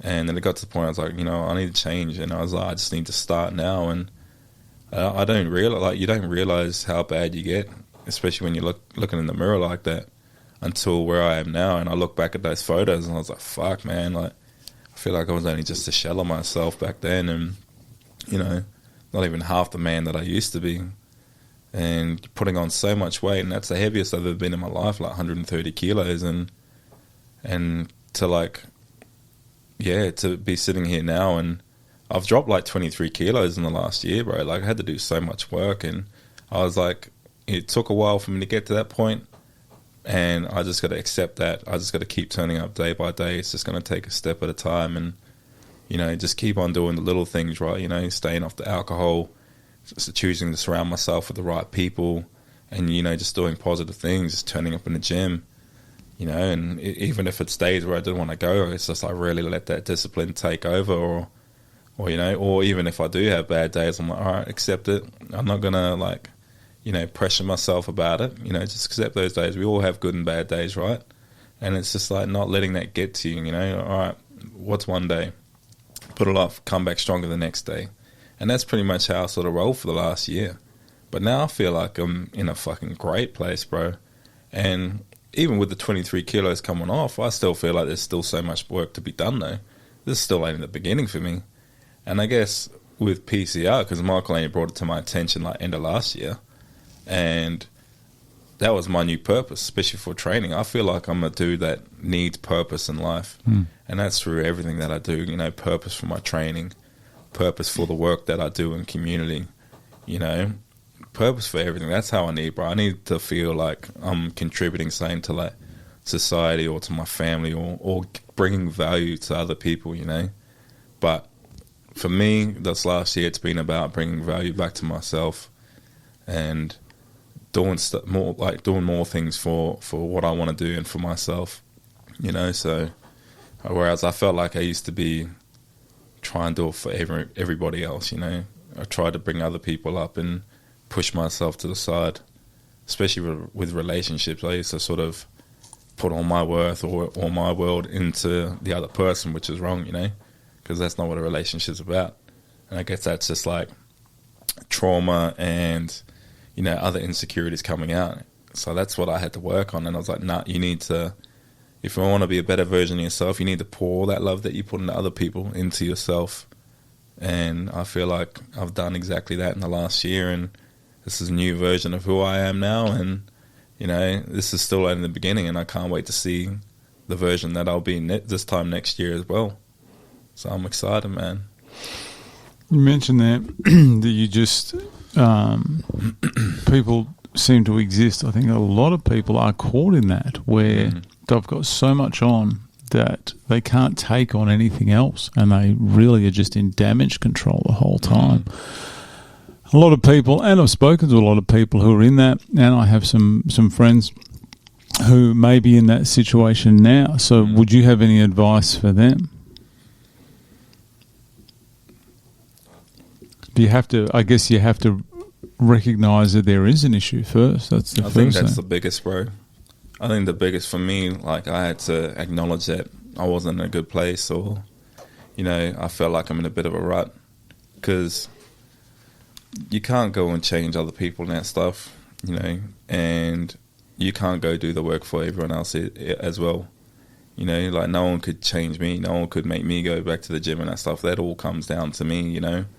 And yeah, like we're saying, the accountability, bro, and the ability to want to change for yourself, I think that's really got to be there. Otherwise, you're not going to fucking change, you know. Nothing is going to change if you don't actually, you know, put your foot down and decide to turn up that day for yourself. You know, and sometimes that takes hitting rock bottom for people to actually realize that, and then be like, all right, well, fuck, I guess it's only up from here, right? So I guess life can show that in so many different ways, you know, whether that's from going through breakups, or, you know, feeling stuck or in a rut, like career-wise or something like that, you know. But I guess it's different for everybody. But yeah, for me, it's just not being in denial, you know, and just being okay with admitting that, you know, you're not in a good place. I feel like that's the best thing that I ever done, was talk out and be open about how I'm actually feeling. You know, why put all my feelings and emotions aside and pretend to be okay when I'm fucking not? You know, like, that doesn't help me. That doesn't lift me up. And especially for men, I feel like, you know, especially with society and all that, you know, anytime they say, oh, if a man speaks out, you know, he's like weak, right? You know, where I wanted to break down that stigma, because I've seen it so many times in my own family, from my own brother, from my old man. What happens if you don't reach out and talk, or you know, address that you have problems and that stuff? It doesn't, you know, it doesn't benefit them at all. And I've seen the route that my old man took and all that, which is just pretty much turned up on the days when there was alcohol. You know, he was a big drinker, and I guess he still is now, and he's like 75 years old. You know, and I guess that's the only time when I feel like he has that life, is when he, you know, has some alcohol in, you know, in the system, or, you know, because that was a very big part of his culture and his upbringing and all that, being in a band and the nightlife, the party scene, the alcohol, the women, all that type of stuff. And I've seen the same thing with my brother. You know, he loved alcohol and that stuff too, but then that turned to other substances, and he went down a different road. But he would never talk about his mental health. He'd never talk about how he's feeling. He always put on like that big bro bravado and all that stuff, and, you know, like he's superhuman, you know, but you can visually see it on the person, and they feel like they're broken. You know, you didn't even have to say anything, but we know that you're broken. But that's okay, man. It's okay not to be okay, you know? And I guess that was the biggest point for me, because I started taking on a lot of that stuff, and I would shut down. I wouldn't talk about how I feel. I remember one day back when I was working at this fucking furniture company, bro, I was having a shit time. I had lost my other sister, who passed away in like end of 2016, and work was just getting to me, bro, because I was working in like a warehouse and doing like forklift operations, and, you know, just the typical job that you expect like Kiwis, Islanders and that stuff to do, bro. You know, fucking forklift operating, unloading containers, truck, you know, removalists and that. Scaff. You know, those typical jobs, bro. And I'm thinking, fuck, is this what my life is going to be like? So I wanted to break the cycle, not only for like job, like work that we do, but also wanted to break the cycle of how I'm going to be. Like, you know, I'm not going to just suppress all my feelings and that stuff. You know, I don't want to go down to the route where I feel like I'm broken, you know, or, you know, I have to turn to alcohol and all that stuff just to get through my day, you know, or to pretend that I'm fucking okay, or if I'm happy. You know, I think that's what my old man and my brother really taught me.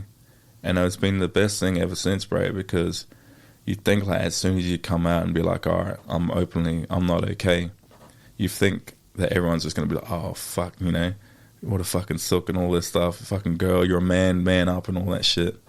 But I received so much love from when I did speak out and actually talked about how I felt, you know, and it was surprising to me, and I was like, oh, it's actually not a bad thing. You know, it's not a bad thing to reach out and, you know, ask for help or to talk to people, you know. And once I understood that, I was like, oh, that really, I think it really took down a lot of, I guess, generational patterns from my family, because I'm like, all right, now I don't have to resort to alcohol to feel like it's fixing or solving all my problems, you know. I can use different tools, I can use different strategies to actually deal with my own mental health now. And that was the biggest game changer for me. And yeah, I just wanted to break down that stigma for not only men, just for people in general, but a lot of people from our culture too. I mean, you look at me, bro, I'm covered in tats and all that stuff, and people look at me and like, oh, this dude's probably bad news, but I feel like I'm the most genuine motherfucker, like, you know, around here. And once people get to actually know me and understand who I am, you know, I think it surprises a lot of people, you know, because we always, you know, people judge people off like face value and that stuff, you know, but that's what I want to do. I just wanted to break the stigma down for mental health, because mental health is huge for me, and I know what happens when you don't address it, and I know the good that can come from it when you do start working on yourself. I completely agree. I think the generation coming through look at it a lot different than, say, the 40-plus generation. I think the 40-plus generation are the ones that are in the real trouble, because they're the ones that just, we were always told, you know, all the jokes about, you know, eat a bag of concrete and harden up. And I'm working a very male-dominated job where you cannot show signs of weakness because you'll be ridiculed. Absolutely. I don't know what the answer is. Well, I think the answer for a lot of people is to talk about it, but it's being comfortable to do it. Finding the right person to talk to as well. Exactly right. Because you wouldn't go and open up to absolutely everybody, you know. Yeah. And it makes a huge difference about who it is that you talk to, you know. And sometimes a lot of people don't have them, you know, especially men. They might not have that sort of positive influence in their life, or a family member that they can turn to. But luckily for me, you know, I normally speak to like either my mum or my sister whenever shit's going wrong, and they can always pick up whenever I'm not feeling too good. So I always feel comfortable opening up to like a lot of women and that stuff too. But I got a lot of close bros now. I feel like I do have the support network in the last like 2 years or a year and a half that I didn't have probably my first 3 years of being here. And that was the biggest difference, because I felt like I had no support.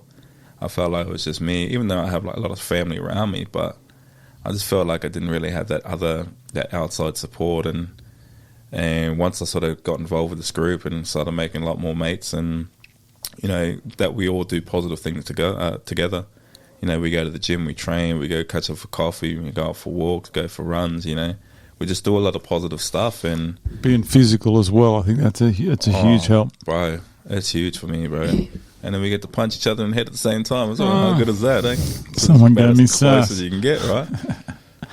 And you're working with a bit of youth as well, I say. Yeah. Tell me about that. Yeah, it's I've been involved in the youth mental health industry for like the last 3 years. I worked my first like just under 2 years with Headspace, and then I transitioned over to the City of Mandurah youth team now. So I've been over with them for like the last year now, and I've just taken on a new permanent position with them, which is awesome. But it's a great thing. Like, mental health has always been big for me for like the last few years. After obviously going through all the shit that I had to go through and understanding myself better, I wanted to sort of be that for other people too, you know. I'm not saying I've figured it all out or anything like that, but I just want to be a positive role model that maybe not a lot of young kids, and that I definitely know that a lot of young kids around here, especially in Mandurah, they don't really receive at home, you know. And we offer a safe place down at our youth centre, and we get hundreds and hundreds of kids that come through in like each week, and, you know, we give them food, we cook them dinner at the youth centre. We offer a safe place for them to come and hang out with their mates, and you know, and a lot of them have their own traumas that they go through, and you know, their own sort of battles and demons that they have to fight. But it's good to offer a space where they can feel comfortable to be themselves, and also have the opportunity to come have a chat with us as well if they need to, you know. And obviously they're not going to do that straight away, because you need to build rapport with a lot of young people. I mean, you need to build rapport with anyone. You know, a complete stranger isn't just going to come up to me and tell me everything that's going wrong in their life. You know, they need to see that consistency over time, because I feel like a lot of people in their life, maybe their parents, you know, or their dads. I know for me, my old man was that, you know, he wasn't consistent, and you know, it was always like a male figure in their life that, you know, you think you'd look up to, which would constantly come in and out of your life, you know. And then that does something to kids. They're like, well, why am I not enough, you know? Am I not good enough to receive that type of love? And, you know, you don't understand that, like we were talking before, the older generation, they're going through and dealing with through all of their own sort of traumas and the insecurities and that stuff that they've never dealt with, you know. And I guess there was no awareness around that back in the day. But, you know, it's more out in the light now. But it's good that we can offer all of that to kids as well, you know, just to build that rapport and have a consistent space for them to turn up each week. And I love doing it, man, because honestly, it doesn't even feel like I work. I had to go to work every day and hang out with kids, and, you know, I do a lot of sport because I'm like the sporty type of one with us. So I go out and shoot hoots with the kids, bro. We do music. I knew you'd do that. And I knew that you would talk trash and dunk on kids when every opportunity. Oh, man. That's like my favorite thing to do, bro. Like, you know, because the kids, they try and talk trash. I'm like, I turn into like MJ, bro. Like, I take it personally. How tight's the D you play on them? Oh, it depends. Spray tan. Stick to them like a spray tan, man. Sometimes, like, I'll be real chill. But as soon as that one kid starts talking smack, bro, I'm like, all right, let's go then. And I start playing rough, bro. Prison rules. Shirt off. Bro, I'm playing like prime Shaq against them, bro, some days, you know. That's how it be, like, you know. And then I start pulling up. They're like, I'll go and shoot it then, like, thinking I missed. Then I'll drain the three, bro. Steph Curry, just like that, you know. I love it, though, man, because the kids enjoy it, and I think they love that banter as well. And, you know, they keep us young. I am young anyway, but, you know, they always keep us young, and all their trash talk is like, oh, you're too old now to do that. And then, I love just giving it back to them, bro. It's fun, and I think that's what it should be as well, bro. You know, have fun with the kids, and that's me, how I build a rapport. You know, no one wants to sit in a classroom and like, all right, let's talk about this or let's talk about that, you know. Let's do something fun and really break it down, and, you know, let's cook some dinner and that stuff. We get the kids involved, cook dinner as well, and, you know, it teaches them some life skills. And, you know, they take some pride from that too. You know, like, all right, well, we prepared this meal, and, you know, we feed like, you know, upwards of like 60 kids some nights and all that. And, you know, some kids, you don't know what they're going back home to. Like, you know, you don't know if they're going to be missing a meal or what they get at home. And, you know, that's no shade to the parents. Sometimes it's, you know, it's hard out there, you know, in this economy and all that too, bro. This economy's a tough gig. You know, and it's not very, I mean, jobs and shit don't really pay as much these days and all that as well. But then you got the spread of like rental crisis, and, you know, there's so much money that goes elsewhere, and sometimes they might be missing a meal and all that too. So it's good to know that they can come to our youth centre and, you know, have a feed and that stuff as well, because then, you know, they feel more open to, you know, talk about stuff, because then, you know, they got a full belly or something like that now, you know. So that, I guess that solves one problem. But it's consistent for them each week. They know what they're turning up to. Consistency, mate. You've mentioned it there. That is the key. Consistency, and brother. Trust. Absolutely, bro. Because they have so many people that come in and out of their life, and so many different people at school and all that. You know, like teachers they might not get along with, and, you know, they don't understand what they have to live through or go through at home and that stuff. That's mean they're like, oh, this kid's come to school, he's tired, he doesn't want to learn, you know, or is fucking, you know, doesn't eat anything or like that, or he complains that they're always hungry, or sick, or, you know, they're like, oh, fucking. But they don't realise that sometimes the environments that they got to live at home, they might not be able to sleep some nights because of fucking domestic violence or trauma that's be happening in their houses and that, and, or, you know, they might miss meals at home, and who knows, it could be a lot of drug and alcohol sort of abuse that happens as well. And it's like, how do you expect a kid to go sit in a classroom all day long and to be focused? You know, how do you expect them to sit there that long when they know what they've got to go back home to, or the shit that they're already living? Yeah, exactly right. Like, imagine us as adults to go do that. You know, a lot of the time we just crack on with it, but, you know. Oh, but you hear about it. I'll whinge a lot. Oh, yeah, well, that's it, you know. But you can't expect a lot of the young people to go through that too, you know. And a lot of it's not even their fault. You know, it comes down to the parents at the end of the day too. Like, you know, that's their responsibility as parents to make sure that you give your young or your child or your kids like a great fucking environment to live in. You know, a lot of parents aren't really suited for that down in Mandurah. Not saying it's all of them, and I'm not saying it's fucking perfect world, but, you know, I feel like that's where a lot of it stems from. It's just their upbringings, the environments that they're living in, and it's rough, but I'm glad we can be that consistency and positive, like especially for myself, a positive role model for the young people in Mandurah as well. Because we go to schools, I go to all the schools and that, and, you know, we just do school engagements with them, and, you know, it might not even be talking about mental health, it's just be doing something fun, but at least they'll remember that interaction. They're like, oh, this guy was actually pretty cool. He's playing basketball with us. Yeah, we might be drip feeding a bit of like information about like mental health and that. And then they look at me, they're like, oh, fuck, I'm not like every other generic person that works in like the youth mental health industry. Like, this dude's covered in tattoos, you know. Not a shirt and tie. And you know, no, I'm definitely not like a shirt and tie type of dude. Like, I like to dress up too, but, you know, time and place and all that. You know, I feel like I'm relatable to a lot of young kids these days. I still feel like I'm a kid as well. I'm fucking childish as they come, bro. I say some outlandish shit, you know. But, I've heard today. Yeah, I know, bro. You probably had no idea what to expect when I was walking up in here, bro. So, but no, that's what I like to do. I like to be who I am, and I guess that's what kids pick up on, bro. I think kids are more smarter than what we give them credit for, you know. I think they are. They can pick up on when people aren't genuine or aren't authentic. And that's why I feel like I build a lot of rapport with like a lot of the young people down there. Because, I mean, I just am who I am. I'm a fun guy, you know. I'm like goofy as fuck. And I don't know. I'm a perfect like bridge between the young people and to like the people that I work for as well. Because when push comes to shove, if they want to open up or if they do need that little bit of extra help, we know the right people to refer them to as well. But I'm just consistent with who I am, bro. And I love doing this work, man. I wouldn't change anything in the world at the moment. Is it becoming a higher demand for that kind of thing? Oh, man. I think the high demand started years and years ago. Do you think it's the cost of living? Because I grew up in a generation where one parent worked and we had enough. We didn't have tons, but we had more than enough.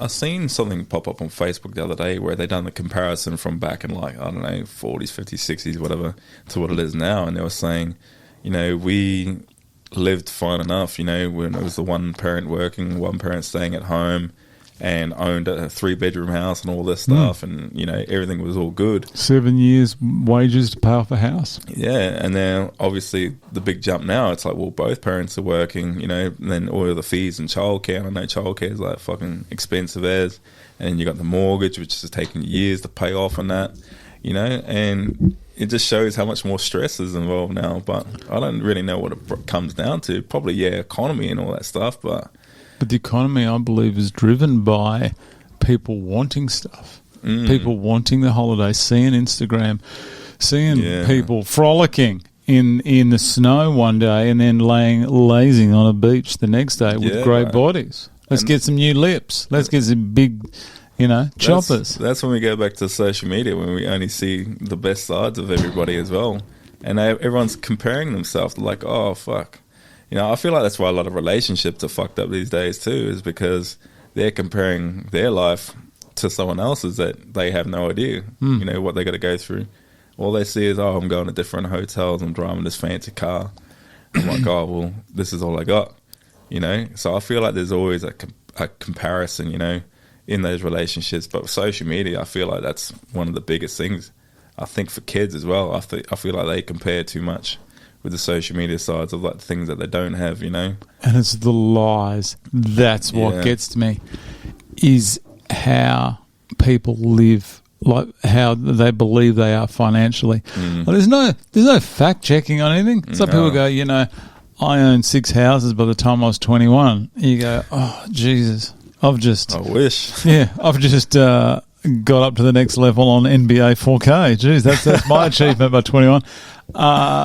But and how fake it is. The only reason, I'm not going to mention the lady's name, but I have a friend who does, she did well on Instagram, then opted to, there's sort of a branch of Instagram called, it's called OnlyFans. Anyway, the point is, this person in particular, and I'm not friends with her on Instagram for this exact reason, so people can't look through my 4 followers, is this person consistently advertises that she's in the top, I think, 3% of Instagram, lays on beds with money, stacks around her, always partying, always this.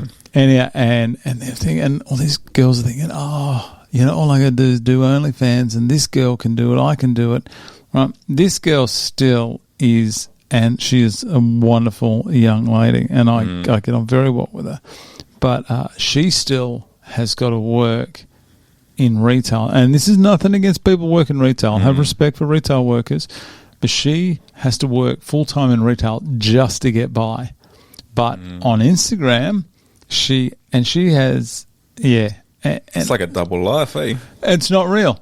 And it's like, 10 of the boys get together. Only my mate worked in a bank when this happened. 10 of the boys got together and all went down there and took out all their savings in cash. The 2 50s or 100s on the top and the rest 5s.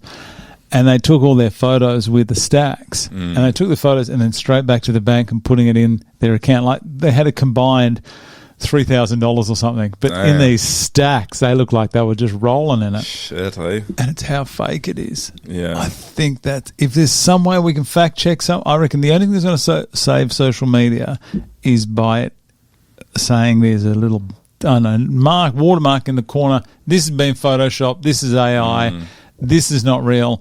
This person is really broke. There should be a broke little sticker on the top that we can put on people. Mine would have that. That'd be me right now, bro. I'm like, especially after fucking last month, bro. Far out. I'm broke as a fucking joke at the moment, eh? Oh, I don't brag about it. I got 2 Instagram posts as well. People, don't follow me. I won't follow you back. No, follow the PCR and all the PCR related stuff, but my personal one. No, follow my man, bro. No, don't. You're good luck finding me. Small circle, bro. I got 2 photos. I think one is me at PCR. Anyway, it's not important. Just your annual PCR upload, eh? I think it is. Hang on, we'll get onto it. Hang on, I got to switch over one of there's the song I'll put up there, Baby Tell Me. Oh, here we go. We're stepping back. Is this gonna? No, that probably won't play. It's got a link in here. Link in bio. Yeah, it's not there anymore. I haven't updated it. Oh, no one has. Where are you? I'll find it on my phone here soon. How do we? This is me with Instagram. Hang on, there we go.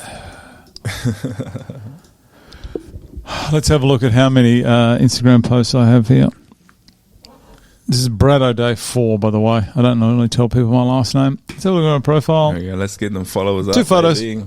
2 photos. It is. Both. It's me and CJ Rose and me and Razor Ramon. That's there. We'll have to get the next photo, your third upload with me, bro. Me and you? PCR, bro. Guarantee. Okay. Let's do it. Well, let's do it. When was that taken? That was a year ago. Yep. The one before that 2 years ago.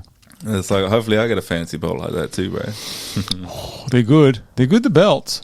Yeah, man. I was actually surprised. Are we actually fighting for belts or something? Yeah. You get a belt. And that's not bad. They're not like those WWE Kmart jobs either. There's nothing against those, but they're not. They're the actual legit belts. Shit, I don't even got one of those fake joints from Kmart, bro. I'm keen to get this on, bro. Yeah, so there we go. That's why I don't like Instagram. Let's get back to you. Oh, hang on. There's the photo. I got to talk about this. We right to quickly go back to your sponsor? Yeah, man. I don't think we can chop and change. I don't think we gave Tito a big enough shout out. Man. Hang on, are you into WWE? I've actually been watching a bit of it lately, eh? I don't know why. It's so entertaining. I do love it. I loved it growing up, eh? Heartbreak Kid, bro. HBK is my favourite. Those big kicks. I was prior to that, and there was a wrestler called Tito Santana. And every time someone says Tito, that's all I can think about is Tito Santana, which is a compliment for your brother-in-law. Brother-in-law, ball terrors. 2 hours 14 we've been going. Have we? Fucking hell. Feels like it's only been an hour. I know. It's 11 o'clock, mate. Oh, mate. Yeah, we're just getting onto the PCR. We're rolling with it. Wait, are you in any rush today? Nah, man, I'm in no rush, bro.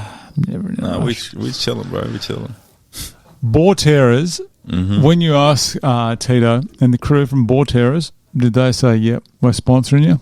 Let us. Absolutely. Like, because I mean, I live with them all, and I spoke to them about like the idea of going to PCR, and you know, I need backing from like a sponsorship, and it only seemed right. And you know, for PCR, I don't want to make it just all about me. You know, I want to put everyone else on. You know, I want to put all my family on, my mates and that stuff, and I want us all to win together. You know, I don't want to be lonely and win by myself. And because my brother had only just started up, hasn't even been running for a year yet, you know. And my brother, he actually just got out of jail last year, and August in 2024. Is this Tito? Yeah, this is my brother. So he all right us talking about this kind of stuff? We won't go into detail. No, like he's pretty cool with it. I asked him as well, and I was like, "Is there anything you don't want to talk about?" And he's like, "Just be you." And he's like, "Just talk about whatever you feel is, you know, acceptable and that stuff." He's like, "It's all good." I'm going to send a copy of this to Tito. I need written approval from Tito before anything, because he'll be looking for me on the night. But I'm not going to, you know, I won't overstep or anything like that. It's not really my story to tell, but, you know, I'm just love who he is. And, you know, such a short turnaround time, bro. I feel like he's done more in the last year than what a lot of people will do in their fucking lifetime, you know what I mean? And to go from, you know, the opposite side of the fence and to start up his actual, like, his own business now. Just back himself in? He's always been a dude to back himself, bro. You know, and that's what I think I love so much about him, bro. And he believed in me from such a young age, and he believes in himself. And that's what I love, bro. He believed in me more than when I believed in myself, you know, so... Sometimes that's all you need. And that's what I mean. That's why it was different. That's why I always loved this dude, bro. Because now I actually believe in myself. You know, I believe in myself so much, and he's still doing that. And he's defying the odds, bro, from going into jail and that stuff. And, you know, he got granted a second chance in life, you know.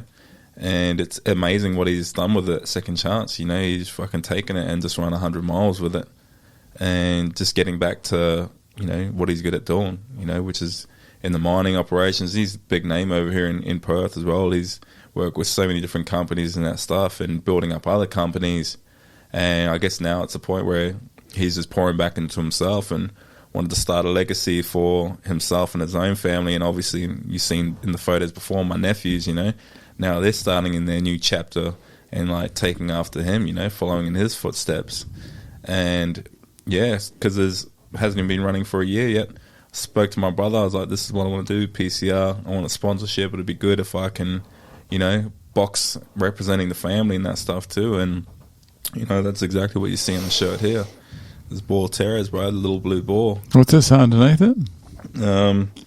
Heavy equipment maintenance, and we'll cover your levers carton. So I'm not sure. A lot of FIFO people, whenever you're leaving, you got to put on a box and that stuff. Okay. So, you know, he said, we'll cover your levers carton. You know? Okay. Yeah. Taking the boys from FIFO work. Yeah, it's funny because he's actually, you know, like the different laws and the acts and that stuff, you know, in terms of paperwork and that stuff. He done up like a whole act of like cartons and that stuff. So if you ever get seen on social media, that's a carton that you got to buy. You know, it's some bullshit things as well. If you fucking, I thought you were going to say it's official. Oh no, he done it all up there. I'm thinking, what the fuck? But it's funny. It's a whole declaration. I feel like it's 30 pages dedicated to why you need to buy a box, or you know, you need to buy a box if this like X, Y, and Z happens. You know, but I know one to start like a carton if you've been spotted in a Boar Terror shirt or whatever on social media or something. Oh, so now I'm probably going to fucking buy a carton for this now. So and the sticker. That's a massive sticker. Oh, yeah. I bought some stickers for you today as well, bro. Oh, so, nice. Yeah, so we got some big boys over here. That is a big boy. Yeah, bro. So I thought I'll give these ones to you, bro. Thanks, buddy. I might have to get one of these on the back of my car. Yeah, man, you'll be seeing the little blue ball more also around. Well, I owe Tito a carton if he sees these. Oh shit, that's 2 cartons for us both, bro. Well, a carton per sticker. There's 4 boxes. Oh, mate. Jesus. Thanks, mate. I do appreciate the stickers there. But yeah, it's a cool logo, bro. And yeah, the little blue ball, bro. Never count out the little blue ball, bro, because we got heart. Got to back him in, mate. That's what we're doing, bro. Have you ever worked for Tito? It's funny because actually when I was younger, I was like 15, 16, and I was doing my apprenticeship under him as well. But it got to the point I didn't feel like I was really cut out for that work. I just didn't think that's what I wanted to do in life. And, I like to try different things. So I did spend a bit of time when I was living back over here in WA, working under the brother. And he's a great teacher, man. He's very patient with like me. I know he's not patient with a lot of other people, but he's a great dude, bro. And he's a fucking even better tradesman, Like, it's taken him a lot of places around the world, and obviously now starting up Boar Terrors. It's a true testament to who he is, bro. And yeah, he was great to work for and work under. He taught me a lot, but I think it's more so taught me more about who I am and that I should believe more in myself and to really back myself more than anything else, So I feel like that's definitely the things that I've learned from him over my lifetime. But yeah, I'm really stoked for him. It's a huge thing for him, huge thing for the family, and that's what I love to see, bro. That's what I love. If you're good at your job, which he sounds like he is, whether it's just that kind of work or any kind of work, unfortunately the quality of work nowadays isn't of the highest standard with majority of people. There are some very good workers. The point I'm trying to make is that if you are good at your job, it's amazing how quick you're recognised and how quick you are sought after. Oh, if that makes sense. Especially from getting straight out as well. His first week, he was back working like straight away, bro. Good on him. And he had contacts, and obviously that's from all the hard work that he's done like over the years, Yeah. He's already built up a good name for himself. Yeah, he might have got a bad name for himself for a little bit, but, it's crazy how much, those second chances, what they give you, And, he opted to like really take a step in a different direction and really like make this like possible, and if you just respect do something it for the family. And that's what I mean. I respect him, like based on everything that he done, good and bad. I respect him because that's always who he is, and he's never made excuses for himself or anything like that. And he's just owned all his faults. Like I say, he's not perfect either. No one in this world's fucking perfect. Yeah, but it's like what you do after the fact, and I know it was always coming from a good place and that stuff. His family is like number one to him. That's number one to us as well. So I know all the things that he did do, it was like coming from a good place in his heart. His intent was right. And I think that's what a lot of people, they always do it with the intent of like family and putting them in a better position. But sometimes not a lot of those things are legal, No. I know what you mean. He actually jokes about it quite a lot now, so it's funny, bro. I love it, man. Don't cry over spilt milk, eh? Obviously, your calling is more in the I'd say the physical training kind of genre. Mm-hmm. You're a PT. Yeah. You used to be a PT back in Brisbane. Yeah, back in Brisbane. So tell me about that. It's funny because when I was going through a lot of shit, I was boxing out of this gym, Brisbane Boxing, back over there. Shout out to them. That was when I went 3 weeks after my sister passed away.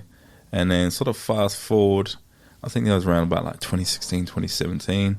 Then I was going through a heap of shit with work, and then I just needed a break. So I come over here to Perth in 2018, and I was meant to stay here for like 2 weeks.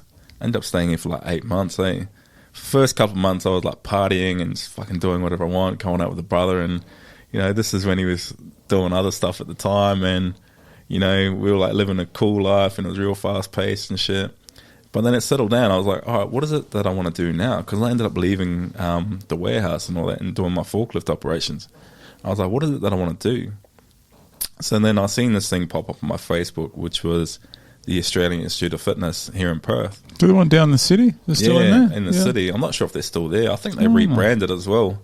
But I seen that pop up, and I always thought back to my boxing gym. I was like, I was going there when I was trying to deal with all my demons and fighting like all of that shit.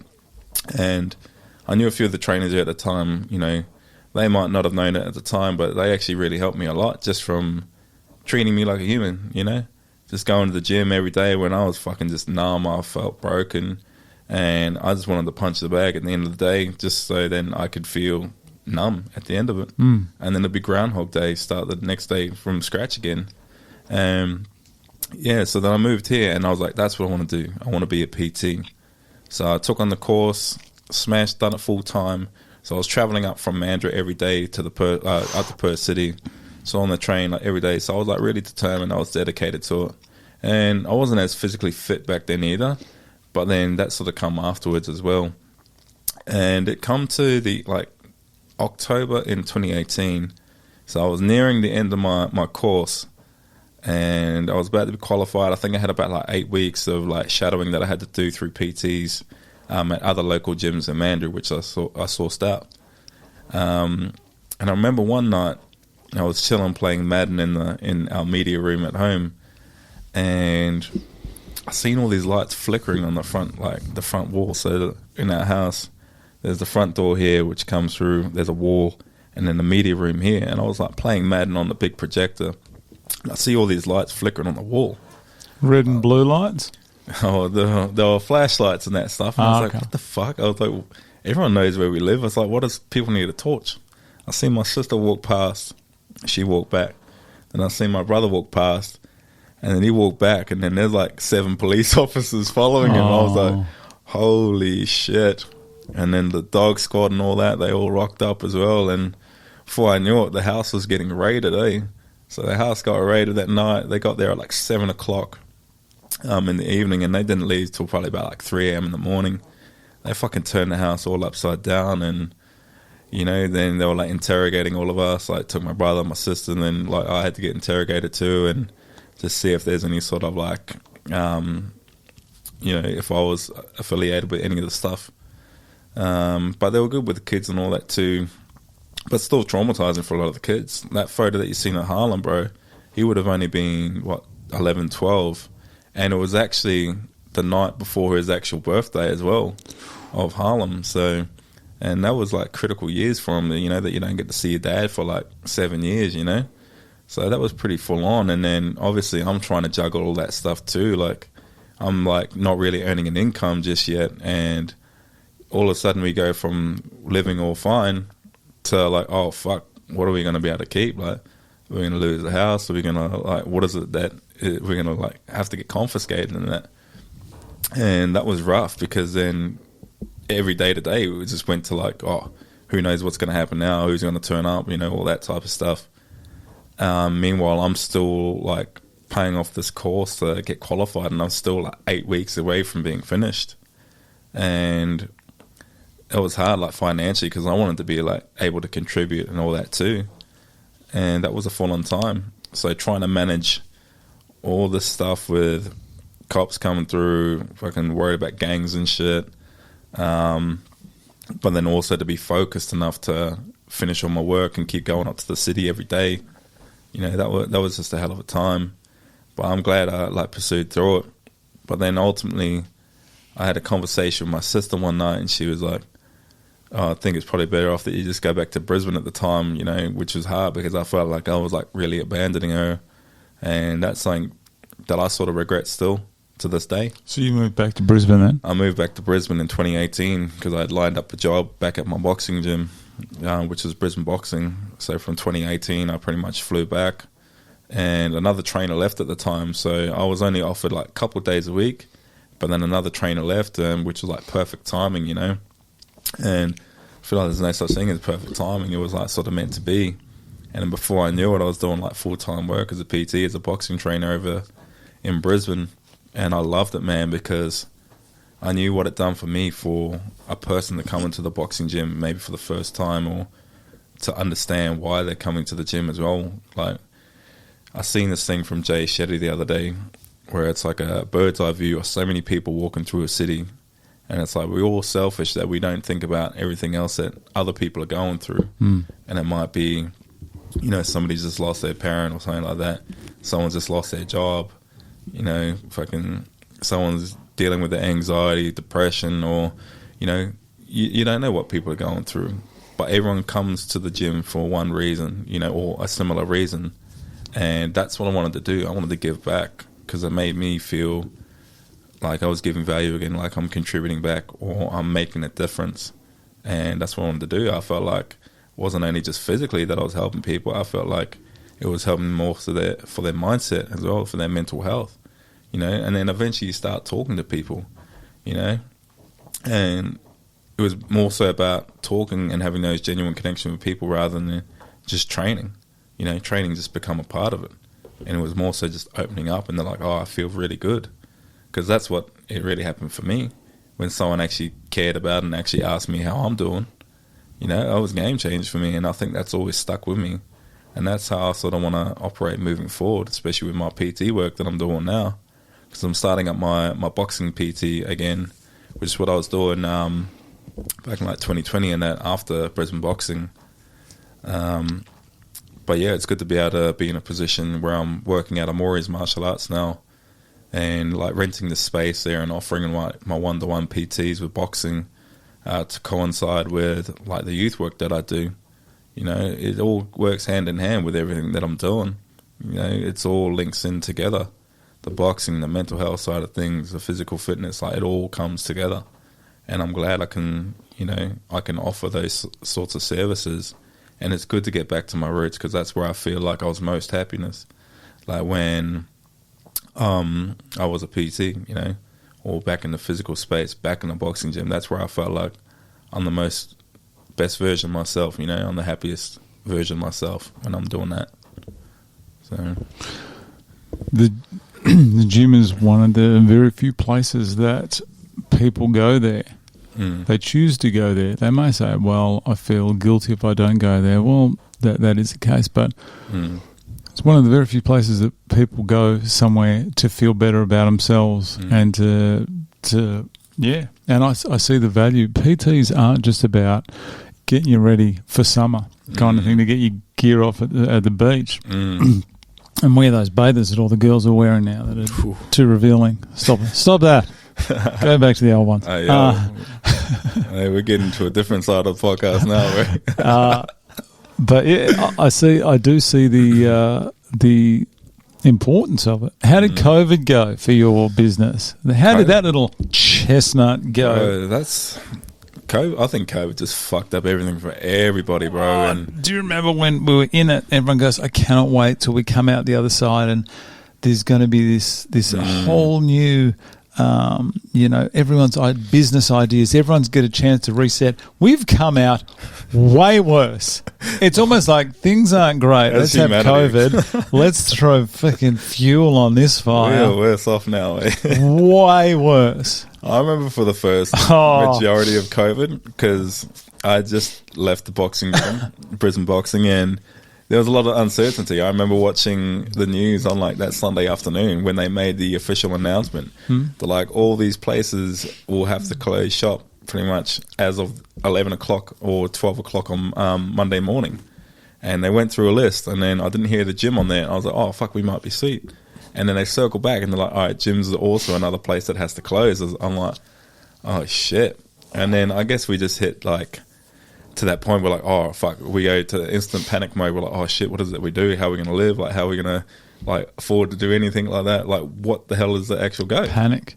Yeah, and you see panic. That. And panic comes out in so many different, like, ways in people, you know? So I was like, oh, shit, all right, well, I feel like this is going to be the opportunity for me to maybe start up some one-to-one PTs at my house, you know, because what are all these people going to do when they don't have a gym or anything like that to go to?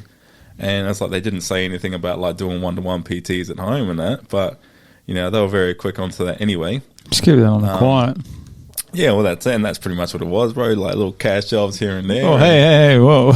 You know, but yeah. Obviously, you declared that next tax time. I'm sure you did. Oh yeah, we did. But you know, like it was funny because leading up to that, everyone sort of knew the direction because America had shut down, and we're like, oh. I think we're eventually going to get to that point where we're just going to follow suit anyway. And I remember it was a Friday night, like leading up to that weekend, where I had so many people message me. No word of the lie. On a Friday night, I had like 17 messages from different people texting me off like numbers that I haven't fucking given my number. I don't know how the hell they got it, but they're like, oh, hey, T, just want to know, like, are you offering like personal training, that stuff on the side? And I'm just like, I felt obliged. I felt like I had to do it, you know? And I'm like, all right, well, this sort of solves a problem for myself, and I guess it solves a problem for a lot of other people. And I built up like a pretty like steady clientele base, and just from my time being in the gym as a trainer, and I guess just who I am as a character, as a person, and that I feel like a lot of people really they understand me, and they relate to me quite a bit. So yeah, that's how I sort of dealt with the COVID side of things, just doing like personal training sessions at my house. I turn my driveway into a bit of a gym, get all the mats and that stuff, boxing bag and all that up, the other equipment, and yeah, we just make it work, bro, and it was good for people. People enjoyed it, people loved it, and offered them a space. And then I guess the other side of it, the rest of fucking COVID, I probably just played Call of Duty fucking Warzone, bro, with everyone else in the world, bro. Like, I was just jamming Warzone with all the boys and that, like, fuck, where we dropping, boys, So I was like Warzone and like PT, like that's really what it was for months. That was madness that time, wasn't it? Was fucking insane, bro. How would you explain it to kids if they said, what was it like? Like, just say a kid, the kids that were born now that are 5 and 6 and that understand, so what was it like?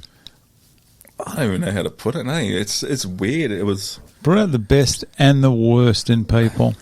Yeah, it's funny. It was like an apocalypse, where everyone just stays in their house and doesn't go anywhere, and then they lock you in a certain suburb. So, if you get caught going to a different suburb, I'm not sure if they've done it over here. Yeah. Like, cops would pull you up and be like, "Oh, where you going?" If you don't have like a valid reason, then it's like they'd fucking fine you or something like that, And so it was very quiet on the roads.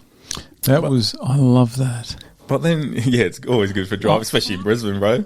I was a essential worker, as they call it. Oh, yeah. And essential workers. Shout out to the essential workers. Yeah, we did a great job. We're heroes. We're heroes, people. We're not. And I remember riding my bike to work, and I rode down. I'm not sure if I'm allowed to say this. Oh, well, they can't get me. Yeah, it's been 5 years. You're not going to judge me. COVID doesn't even exist anymore, bro. You probably have it on camera. I rode down the freeway on my bike, like as in across like Graham Farm through the tunnel and up there. Yeah. And it was one of the most peaceful mornings I've ever had. I absolutely loved that part of it, but after seeing what it did to people at the time, I was like, this is brilliant, lockdown forever, because I didn't have to experience it. But seeing what people went through and then seeing the aftermath of just the shit show that we've been left with. It's a funny time. It's a funny time, mate. So you're doing this, you're playing Call of Duty. When the bans finally got lifted, everyone's had their 12 jabs. Oh, jeez, my computer. Everyone's had their jabs. What are you doing then? You going back to the PT at a gym, or you still running out of the house? I think I was just sort of running it more so out of the house at that point, because then there was a lot of time where I felt everyone was still left in limbo. And in Queensland, it kept opening up, then it kept shutting down, and we kept going, riding a bloody wave with it. So I felt like it lasted like that for a year before I was like, oh, we could, get some sort of consistency back with life again, because then it'd go good, and they're like, oh, there's been a spike in COVID, oh, now we're going to shut this down, all these areas, all these workers can't go back there. Everyone got it in the end, didn't they? Oh, well, I don't know. I didn't actually get it until I come over here. Like, I didn't get it then, and that was only because I got the fucking jabs. And that was the sickest I ever was, bro. Because then I was, when did I move to Perth? It was 2021, May 13th, my sister's birthday. That's when we're all getting them, I think, wasn't it? Yeah. Weren't we lining up at Claremont So I had to go through the shit back in Brisbane, and then I come here to WA, and I had to go through the shit again. I'm like, I'll wait a while, wait till I come here, and then fucking COVID kicks off again. I'm like, bro. We didn't have it too bad here. Yeah, I heard about that, because my sister was another essential worker back then, and she was working at Audi and all that stuff, and she's saying the chaos, people like, as soon as the doors lift up, they come savages under the doors, like savages, like a zombie apocalypse, bro. Yeah. Everyone, let's look after each other. But if you touch that roll of toilet paper, I will take your hand off. Oh, man, what's up with the toilet paper, bro? I don't know. COVID make people shit. Should have just, if you had a bidet business, that would have been gold. I don't know. Yeah, that's fucking See, now we're coming up with this idea. Oh, we got the ideas, man. Hindsight, eh? Where are we going to store them all till the next pandemic kicks in? Oh, fuck yeah. So, yeah, I had to come over here and then go through COVID like twice again. I'm like, here we go again. And I was working up at Alcoa, eh? So I done a bit of a stint up there at Alcoa for like a year and a half. And then they done the same thing where it's like, oh, you need to get your shots if you want to continue working here. So then they fucking force you to get your shots and that. And, you know, they put that fear factor around it, eh? They're like, oh. Didn't they? You know? And then I went and got my first shot and that fucked me up, eh? Like, it made me so sick. And then I tested and I still didn't have COVID, but my body was sore as I was aching. I was sick for like 2 weeks.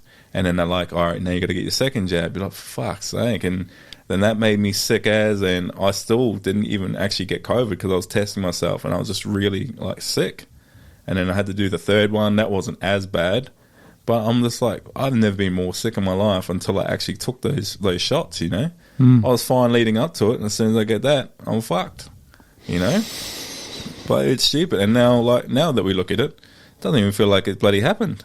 No. You know? We just all forgot. All we've done is just double the price of every house in Perth. That's all we've done. Yeah, that's what COVID really done. It did, didn't it? Jesus double Christ, the price bro. of food. Bloody Jesus. But are you kicking off your own PT business called Intensity? Yeah. Did I say it right? Intensity. Intensity. So the play on word of on it. 'Cause, I do like it. You know, I feel like it's really like me, you know, who I am. I like cheesy shit. I'm like a bit of a jokester and that. Should be AY. Should be Intensity. Yeah, I know about that. No, don't come to me for business names, okay? Yeah, because like, I mean, obviously my name is Teina, and growing up, my family used to call me Tain and all that. You know, that's what they call me. So then I was thinking, what would be a perfect name? I was like, Intensity. I was like, I feel like that's, you know, that's a good like. That is a good name. I do like it. And yeah, I feel like that's just who I am, and you know, that's really me. So yeah, I come up with Intensity, and yeah, I'm just going through the process of setting it all up, working out Amori's martial arts with it. I got to start up my Instagram page, and I'm working on a website at the moment. I've already started it. I've taken the hook. You can buy it off me, okay? Oh, here we go. Just make sure you set. I haven't really, but make sure you set. Have you set it up? Have you got the name? I haven't set it up yet. Okay. Well, what is it today? All right. It's going to be about 2 weeks before I put this out. Make sure you've got Intensity PT sorted before I put it out there, because someone will steal it. We're on the clock. Yeah, I hope not. I'll remind you. I'll send you a reminder. I appreciate that. Okay, no, just get them all. Get TikTok, get Facebook, get the whole thing done. Okay. I'm ready to rock and roll, bro. So that's all right. Okay, tell me about what Intensity PT is going to involve. Working with youth, disabilities. Yeah, all of that, bro. Like, I want to be very. What's the word for it? I want to be very accommodating to everybody, you know, especially for people that are just starting off. Oh, yeah. Just because you do boxing and that doesn't mean you have to jump in the ring and have a fight or anything like that. You know, so, you know, it takes a certain type of person to sort of do that. And I guess with my own training, you know, PCR is a good way for me to start off with that. And then, you know, we'll see what comes afterwards, you know, to entertain that idea. But I know what boxing has done for me, for my mental health and that. And I just want to share that with others, you know. I feel like I've been training for a fair few years now, that I've developed a lot of skills, and, you know, that I've been working on still with other pro fighters in the Australian scene and with Jackson now. And, you know, to be locally training with Jackson and that, such a cool dude. I'm learning so much off him as well. And it's adding on to the tool belt, you know, that I already have. So I just want to offer that to other people as well. And, you know, yeah, it could be with the youth as well, like youth at risk. You know, I have a big presence in the youth scene in Mandurah. And I got a lot of connections that have reached out to me. They're like, oh, we want you to run a program or something with these kids out here. So that's something I want to get into as well. Lately, it's been a lot of women, bro. Like a lot of women from like World Gym, because I used to work at World Gym like last year as well. And that was my foot in the door to get back into the fitness industry whilst I was on my own health journey. And I made so many different connections. And yeah, lately it's just been like all the like heaps of women, bro. They've been hitting me up and they're like, oh, geez, not in that way, not in that way. But, you know, I think it's more so for them to, you know, do something that's fun, that's different for, you know, instead of the generic gym and all that. You know, they can do it with all their girlfriends and that too. Still get your squats in, girls. Oh, yeah. Nah, don't miss booty day, Yeah, bro. You know, ever. Ever. Gluteus maximus, baby. I work on mine too, bro. So, fellas, get in there, hit your glutes, bro. Get that booty, build that peach. Get those cakes going on, guys. Oh, them cakes, bro. It's a bakery. You should call it the bakery PT because you're just building cakes. Be careful because I got a mate and he loves cakes, bro. My mate cakes. Gibbo, bro. You know you love cakes, bro. Gibbo, the pastry chef. Gibbo, just loving cakes. He'll get that. We're keeping this in. Oh, that's just crack off. So, geez, that went off topic quickly. Oh, man, it does, bro. You got to stay with me, bro. Getting females involved in boxing, not just in boxing, in any sport, football, soccer, basketball, and good on them because they can do it. Oh, man. And women are tough, bro. That added confidence, I've only been exposed to a handful of young lasses who have done the PCR, and I see the difference between them when they start and then when they finish. You can go and do something like PCR and have never thrown a punch before. There's a young lady called Jasmine Barrett Leak. Oh, geez, I hope I pronounced your name wrong right there. I don't think she'd ever thrown a punch and got in there, did the course, and how I saw her at the end. She put on a fantastic show, but how I saw her at the end, the confidence in that young lady, and the way that Glenn and Nige and the coaches back then, who was Chris and Craig, how they treated the females, treated them just like anyone else, which is what they wanted. But it's how often do you hear, I don't know what I'm doing, I don't want to look like uncoordinated or anything like that. Do you get a bit of that? I think that's how, everyone starts off like that. You know, everyone starts like that when they step foot in a boxing ring or, in the boxing gym, bro. You're not always going to be no one's going to be a fucking professional overnight or after their first session. That shit takes time to build up the technique, build the fundamentals and work off of that. Like I feel like I'm pretty good, like where I'm at the moment, but I'm not saying I'm the fucking greatest. Like there's still so much work and things that I need to improve on. And I feel like when you're in a position to be like, all right, I'm a student of this shit, and that's just a student in life, there's always something that you can learn. There's always something that you can take away from it. But yeah, like the 9 weeks, the 9 week training, I'm pretty sure that's what PCR is. From start to finish, like what you're saying, people that have never thrown a punch before in their life to all of a sudden you're about to jump in the ring and, for 2 or 3 2-minute rounds and that to punch somebody else in the head, that takes a lot to do that.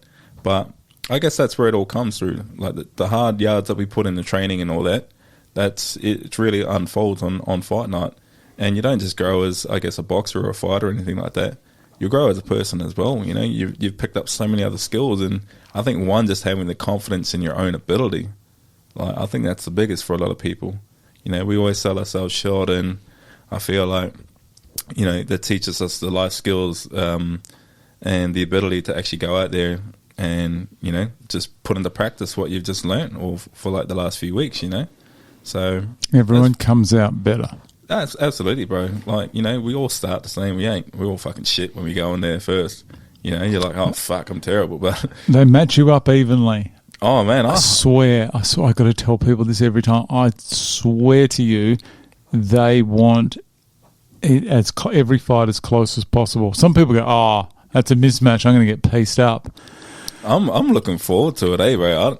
I don't actually know who's enrolled for this. So we got our orientation this coming Saturday. Oh, I'm not going to be there. Don't worry about that. I'll be there. Oh, you'll be there? All right, sweet. Down at Raw MMA. Bro, I'm king, bro. Like, honestly, I want to get matched up with fucking anybody. I don't care who. I think Anthony Joshua's coming down here. He can get some. He can get it too, bro. Al can get it. That's it, man. Like Adrian Broner, the can man, bro. Anybody can get it, bro. You know what it is. But I hope it's, I hope it's someone that will actually like push me. I don't want like, I don't want it to be like cakewalk or anything like that. I want us to be able to put on a show, bro. I want to put on an exciting show and obviously showcase my skills and I guess the hard work we're about to pour in for the next 9 weeks coming up. And yeah, I'm ready, bro. I don't care who it is. I just want to get it on, bro. I want to put on a show. And everyone wants to win, but you only realise it at the end doesn't matter if you win. No, we're all winners, bro. Everyone's a winner that steps through, right? Do you know the balls it takes? It's probably a bad choice of words, especially for the females. You know what I mean, but I don't mean physical balls. But the balls it takes to get in there. Oh, absolutely. Do you know? You know, I couldn't do it. I talk a lot of shit. I probably couldn't do it. I'd probably choke on the way out. You're a self-aware man. I know what I'm good at. I'm good at sitting at ringside and commentating. I'm still not even good at that, but I think I am. But it's still a big part of it, though. Yeah. It's still a huge part of it. Yeah, but getting in there in front of that many people, a lot of professional fighters have never fought in front of that many people. Good on you. I've never actually jumped in this position before, but I wanted to have a purpose behind my training, and it's always been on my list of things to do, you know, and I feel like that'll just propel me into the direction that I want to head. You know, I feel like I'm good and skilled enough, but obviously, you know, there's still a lot more work to do. And I guess it's just really putting myself out there and, you know, just building off of this. But I'm excited, man, because, I mean, we've put some hard rounds in the gym and that stuff, sparring and that, especially over the years. I remember years ago, I got the shit kicked out of me back at Brisbane Boxing, bro, from this Tongan fella called Lai. Bro, he was more experienced. I wasn't as experienced at the time, and fuck, he just, like, bashed the shit out of me. Peace, yeah. But he was good enough to know the difference in experience levels, you know, where he could have followed up with shots. But I remember he was just playing with me, bro. It was like he was just... How frustrating. He was like the Matrix, bro. He'd be touching me up, like, in and out of range, and then I'd come back for a counter, and then he would just be gone. I'm punching air, bro. And I'm like, dang, man. And then next minute, I remember he was, like, double jabbing in. He double jabbed to bring me up into, like, a high guard. So he brought me up here, and as soon as that second jab went away, I was like, where the fuck is he? Like, he was just not visually there anymore. All of a sudden, I just see, like, his left hand, palm up, just come straight through my body, bro. And, bro, my knees buckled so hard, bro. But he backed off after that. So I'm glad that he backed off. And then all I hear is people in the background outside the ropes. They're like, oh. And I was thinking, fuck all of you. I was like, this motherfucker, bro. And then I had to bite down on my mouth guard and, you know, took a step forward, and then I started landing some left hooks and that on him, but I was just sitting in the pocket and I was fucked, bro. You put a fork in me, bro. I was done. But, you know, and I guess that goes back to, like, how we start, right? You know, we're not always good when we start, and I feel like sometimes you got to take those ass whoopings and that just to be able to grow. How much better are you after you've taken it? So much better now after that, bro. They get you sparring in the first, I think it's the end of the first week. Oh, is it? They'll have you in there sparring. Killer. And I got a lot of respect for the two coaches. Glenn Austin, that's questionable. No. I'm still yet to meet those boys, so I had Nigel reach out to me in the DMs like last week, and quality man. Yeah, he was quality. Like, he's like, you seem like Red Army material, and I was like, poaching. Yeah, I'm like, I'm more of a blue type of man, bro. Poaching. But no, classic Nigel Groves. I like the sound of Nigel though, bro. He looks like my type of dude. So I don't know. We'll see what happens, and yeah, I'm just happy to get along, bro, and just get the work done, bro. Doesn't really matter who, but I'm excited, man. They're two exceptional coaches, two very different coaches, but they will pick who. How do you say it? If there's someone that was a very good fighter and both coaches want it, they are truly, that's what I believe. They will look at a fighter and think they both want this fighter on their team, but he or she would benefit more with being on this team. Yeah, and they will put you on that team, and then they got to do obviously your matchups and everything. But they're very fair. They both want to win. Those two, most competitive two. Painful people. Oh, the trash talk as well, bro. I'm so competitive, so yeah. But whatever team you're on, you are set with that team for the rest of your life, and you'll do well on whichever team you pick. And it should be, I'd say to people, it should be an on. At this point, you know, you get picked, however the process is of them picking the people, so it's good. But once you commit, at the end, I've got respect for everyone at the end. I mean, I've got respect for you, put your hand up. But when you realise what's involved, and in the first week when I said that they spar, they're not going to go in there and piece you up in the first week. They'll get, they'll open hand. They'll tap you. They'll just say, this is what we're doing, just to see how you go. bring you in. Definitely not going to flog you in week one. No, I think that's the right way to do it as well, you know, because it comes down to a lot of people's like first time experiences in the gym, you know. Can put them off. Yeah, exactly right. You know, why would somebody choose to stay in the gym or in the boxing gym, you know, if they get the shit kicked out of them in the first bloody sparring session, you know, or the first session in the gym? That'll be like, well, I don't want to be a part of this, you know? Like, what is the point of that? Good you know, enjoy it. especially if you get the shit kicked out of you in sparring. Like, I feel like that's when you do it wrong. Like, it's like time and place, and, you know, like what Jackson talks about, time and place for your hard sparring, you know, but you can't be hard sparring every single fucking time, you know. Yeah. You know, it's not good for like the longevity of it, you know. And then what are you learning from it, you know? So it really comes down to with who your sparring partners are, who your coaches are, and, you know, people that you respect, but also feel comfortable moving around in the ring. And I guess that's something that it's been good for Michael as well, because he's like been new to it for the last couple of years, and he's been putting in a lot of hard work, and even I've just seen his confidence go up and his composure in the ring just from moving around with me, because I feel like I'm pretty composed as is. He's done it before. Yeah. And but I've spent like a lot of years in that stuff in the gym, just, you know, moving around, sparring. I've done like heaps of sparring over the years. So I just feel a bit more comfortable. But yeah, he's done it on a bigger platform and that stuff than I have. So I'm excited to showcase everything that I have. I feel like this is going to be years of me coming out on March 28th, bro. So that I finally get to showcase, and I feel like I'm ready to put myself out there in that. But yeah, big props to Michael, bro, because he's been putting in the hard yards, and I've seen him just progress so much in the last few months, and it's awesome to be a part of that as well. You know, he's a part of my journey in so many other ways, and you know, it's good that we can all train together. You know, we're a part of the same stable, and yeah, you know, like they say, iron sharpens iron, bro, and fucking yeah, we just put in that work in, bro. That's what it is. One tip. I don't think you're the type, but one tip I got to give any of the boxers or any of the competitors that are fighting is just remember you are all at different levels. Some people are more experienced than the other.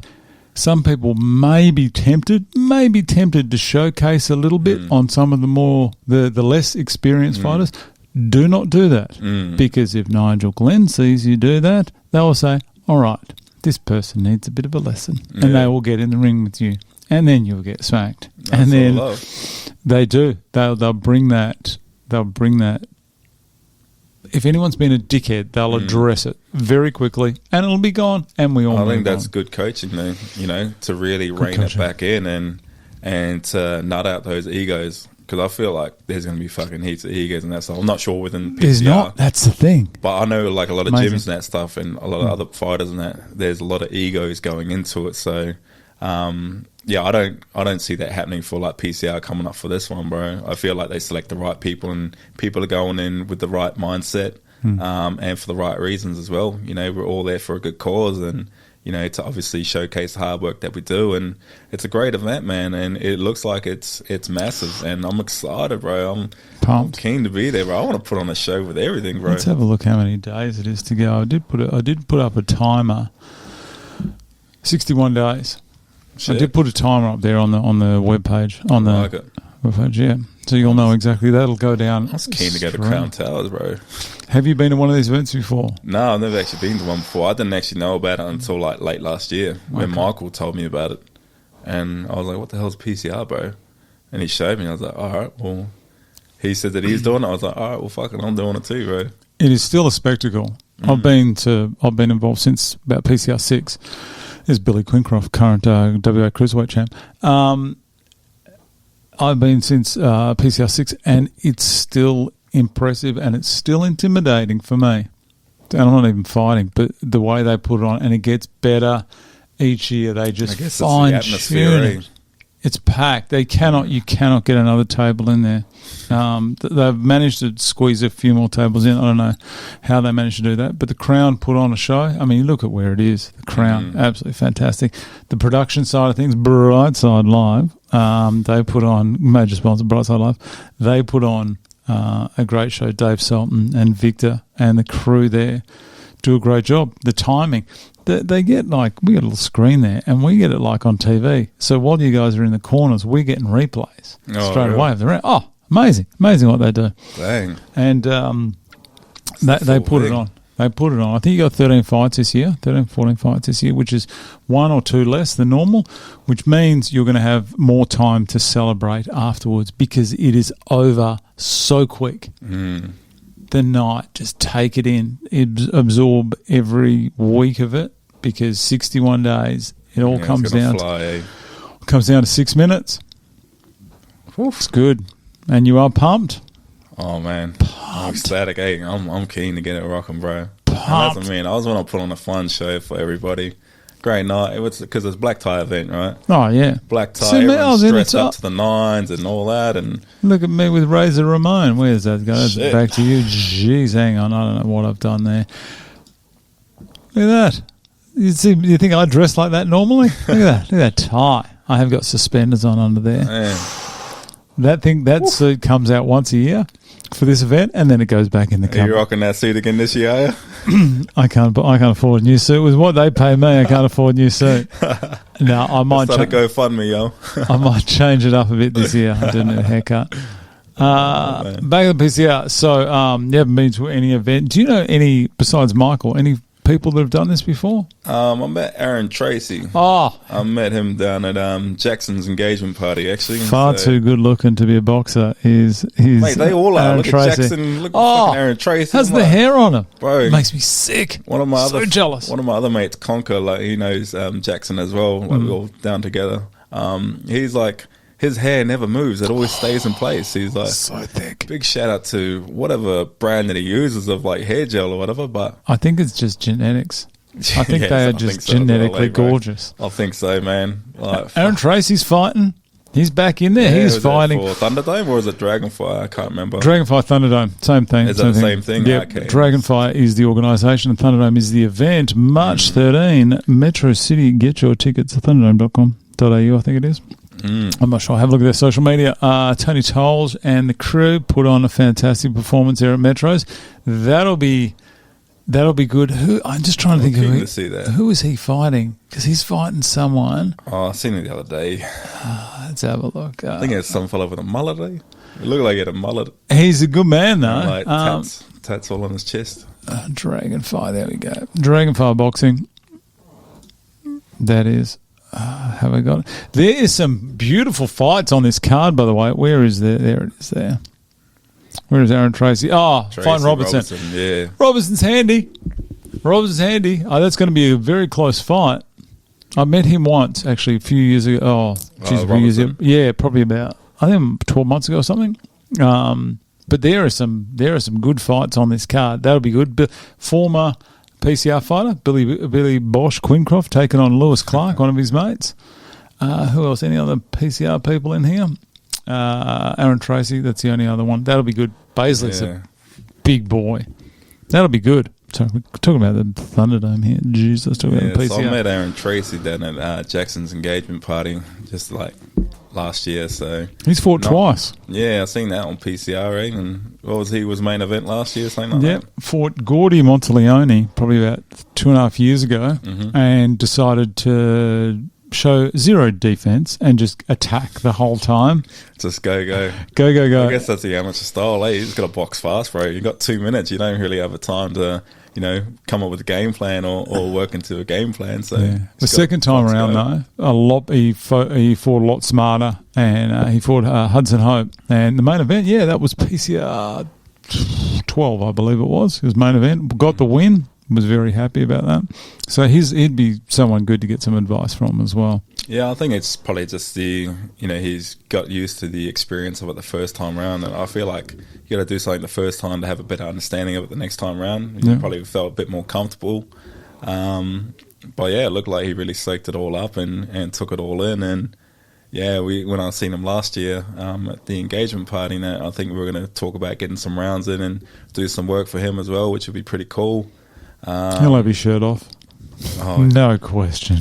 That's what the crowd wants. If I look like that too, I'd do the same, bro. I would never have a shirt on. I don't care how cold it was. I'd just walk around without it. Oh, mate. You've got 4 fighters coming back this time in your crew. Oh, okay. All fantastic people. You've got Nicky Carter. He's from down your way. I think he's in Bunbury. A bit further down.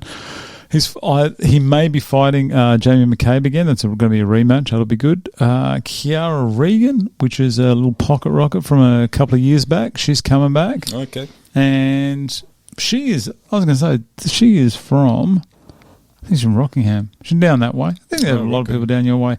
And there's one South other. Of the river, baby. South of the river. South side. Southside represent. And there is one other, I can't believe who I've forgotten. Mike McCormack, Magic Mike, he's coming back as well. The fact that there's been 200 fighters and not one fighter has a bad word to say about the event, I think that speaks volumes to this kind of event. That's a good track record, eh? Very good. A lot of them come back to help out as well. You know, they'll be down at training. They'll be helping you out with as well as the boxing, but also the mental side of things, which is going to be quite... I think that'll be huge for like a lot of the newcomers and that stuff. I think that'll be huge for them, just knowing that people that have gone through the process before, and I guess, obviously, it gives them a bit more insight about what to expect or leading up to it, and I think that'll be huge for a lot of people there. They can answer... They're the only ones who can answer the questions that they probably have. Silly as the questions in your head, you think, I shouldn't ask this. Just ask them, because they're good people, the people that come down there. A lot of girls come down to train as well. There's such thing as a stupid question in boxing, bro. Just stupid people. And you're staying at the Crown? Yeah, I hope to be, bro. Like, that's the plan. I want to stay there the whole weekend, because fight night's on Saturday. I think about, I might go from like the Friday and then check out like Monday morning, something like that.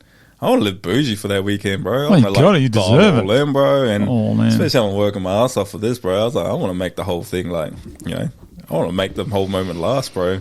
I think there will be some codes coming out for you guys to use with the Crown.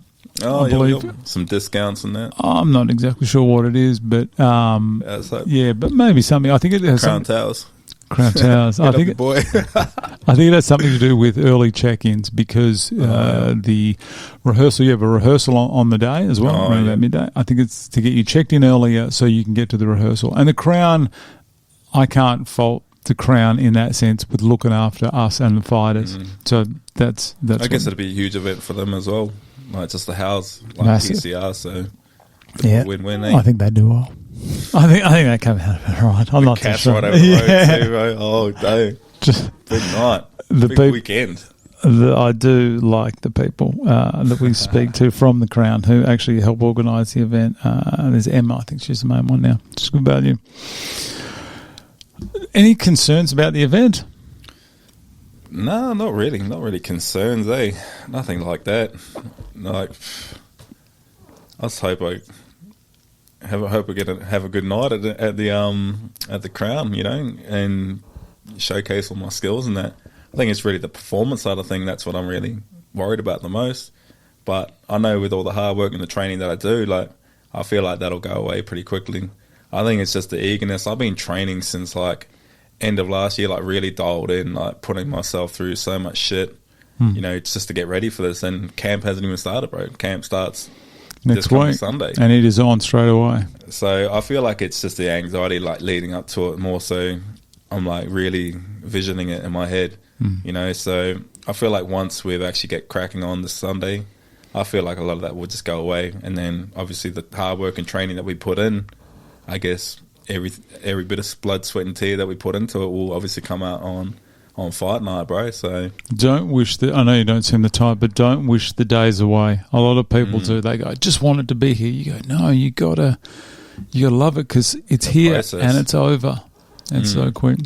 You don't. Sorry, you go. Oh no, I'm very big for like the process. Like I love every bit of it, because you learn so much in that gym, bro. And I've learned so much over the last couple of months, and I'm keen to see what else that we can add to the tool belt. And that's the shit I love, bro. I love the fucking hard work, bro. Just putting in that hard work, that grinding with a few of the boys in the gym, and you're all locked in together. And the feeling afterwards, bro, is fucking great, because you feel like you just level up every time that you step foot in there. And I love it. I love the process, bro. It fucking G's me up, eh? I think you'll do well, mate. I don't think you're going to have a drama. Any preference of teams, red or blue? I know Nigel's already started his poaching. Yeah. There's no preferences or anything like that. Like, I just like blue as a colour more. But I think red looks good as well. There's no preferences, bro. I'm just, I'm happy to be a part of it. And yeah, Nigel seems like a bit of a character.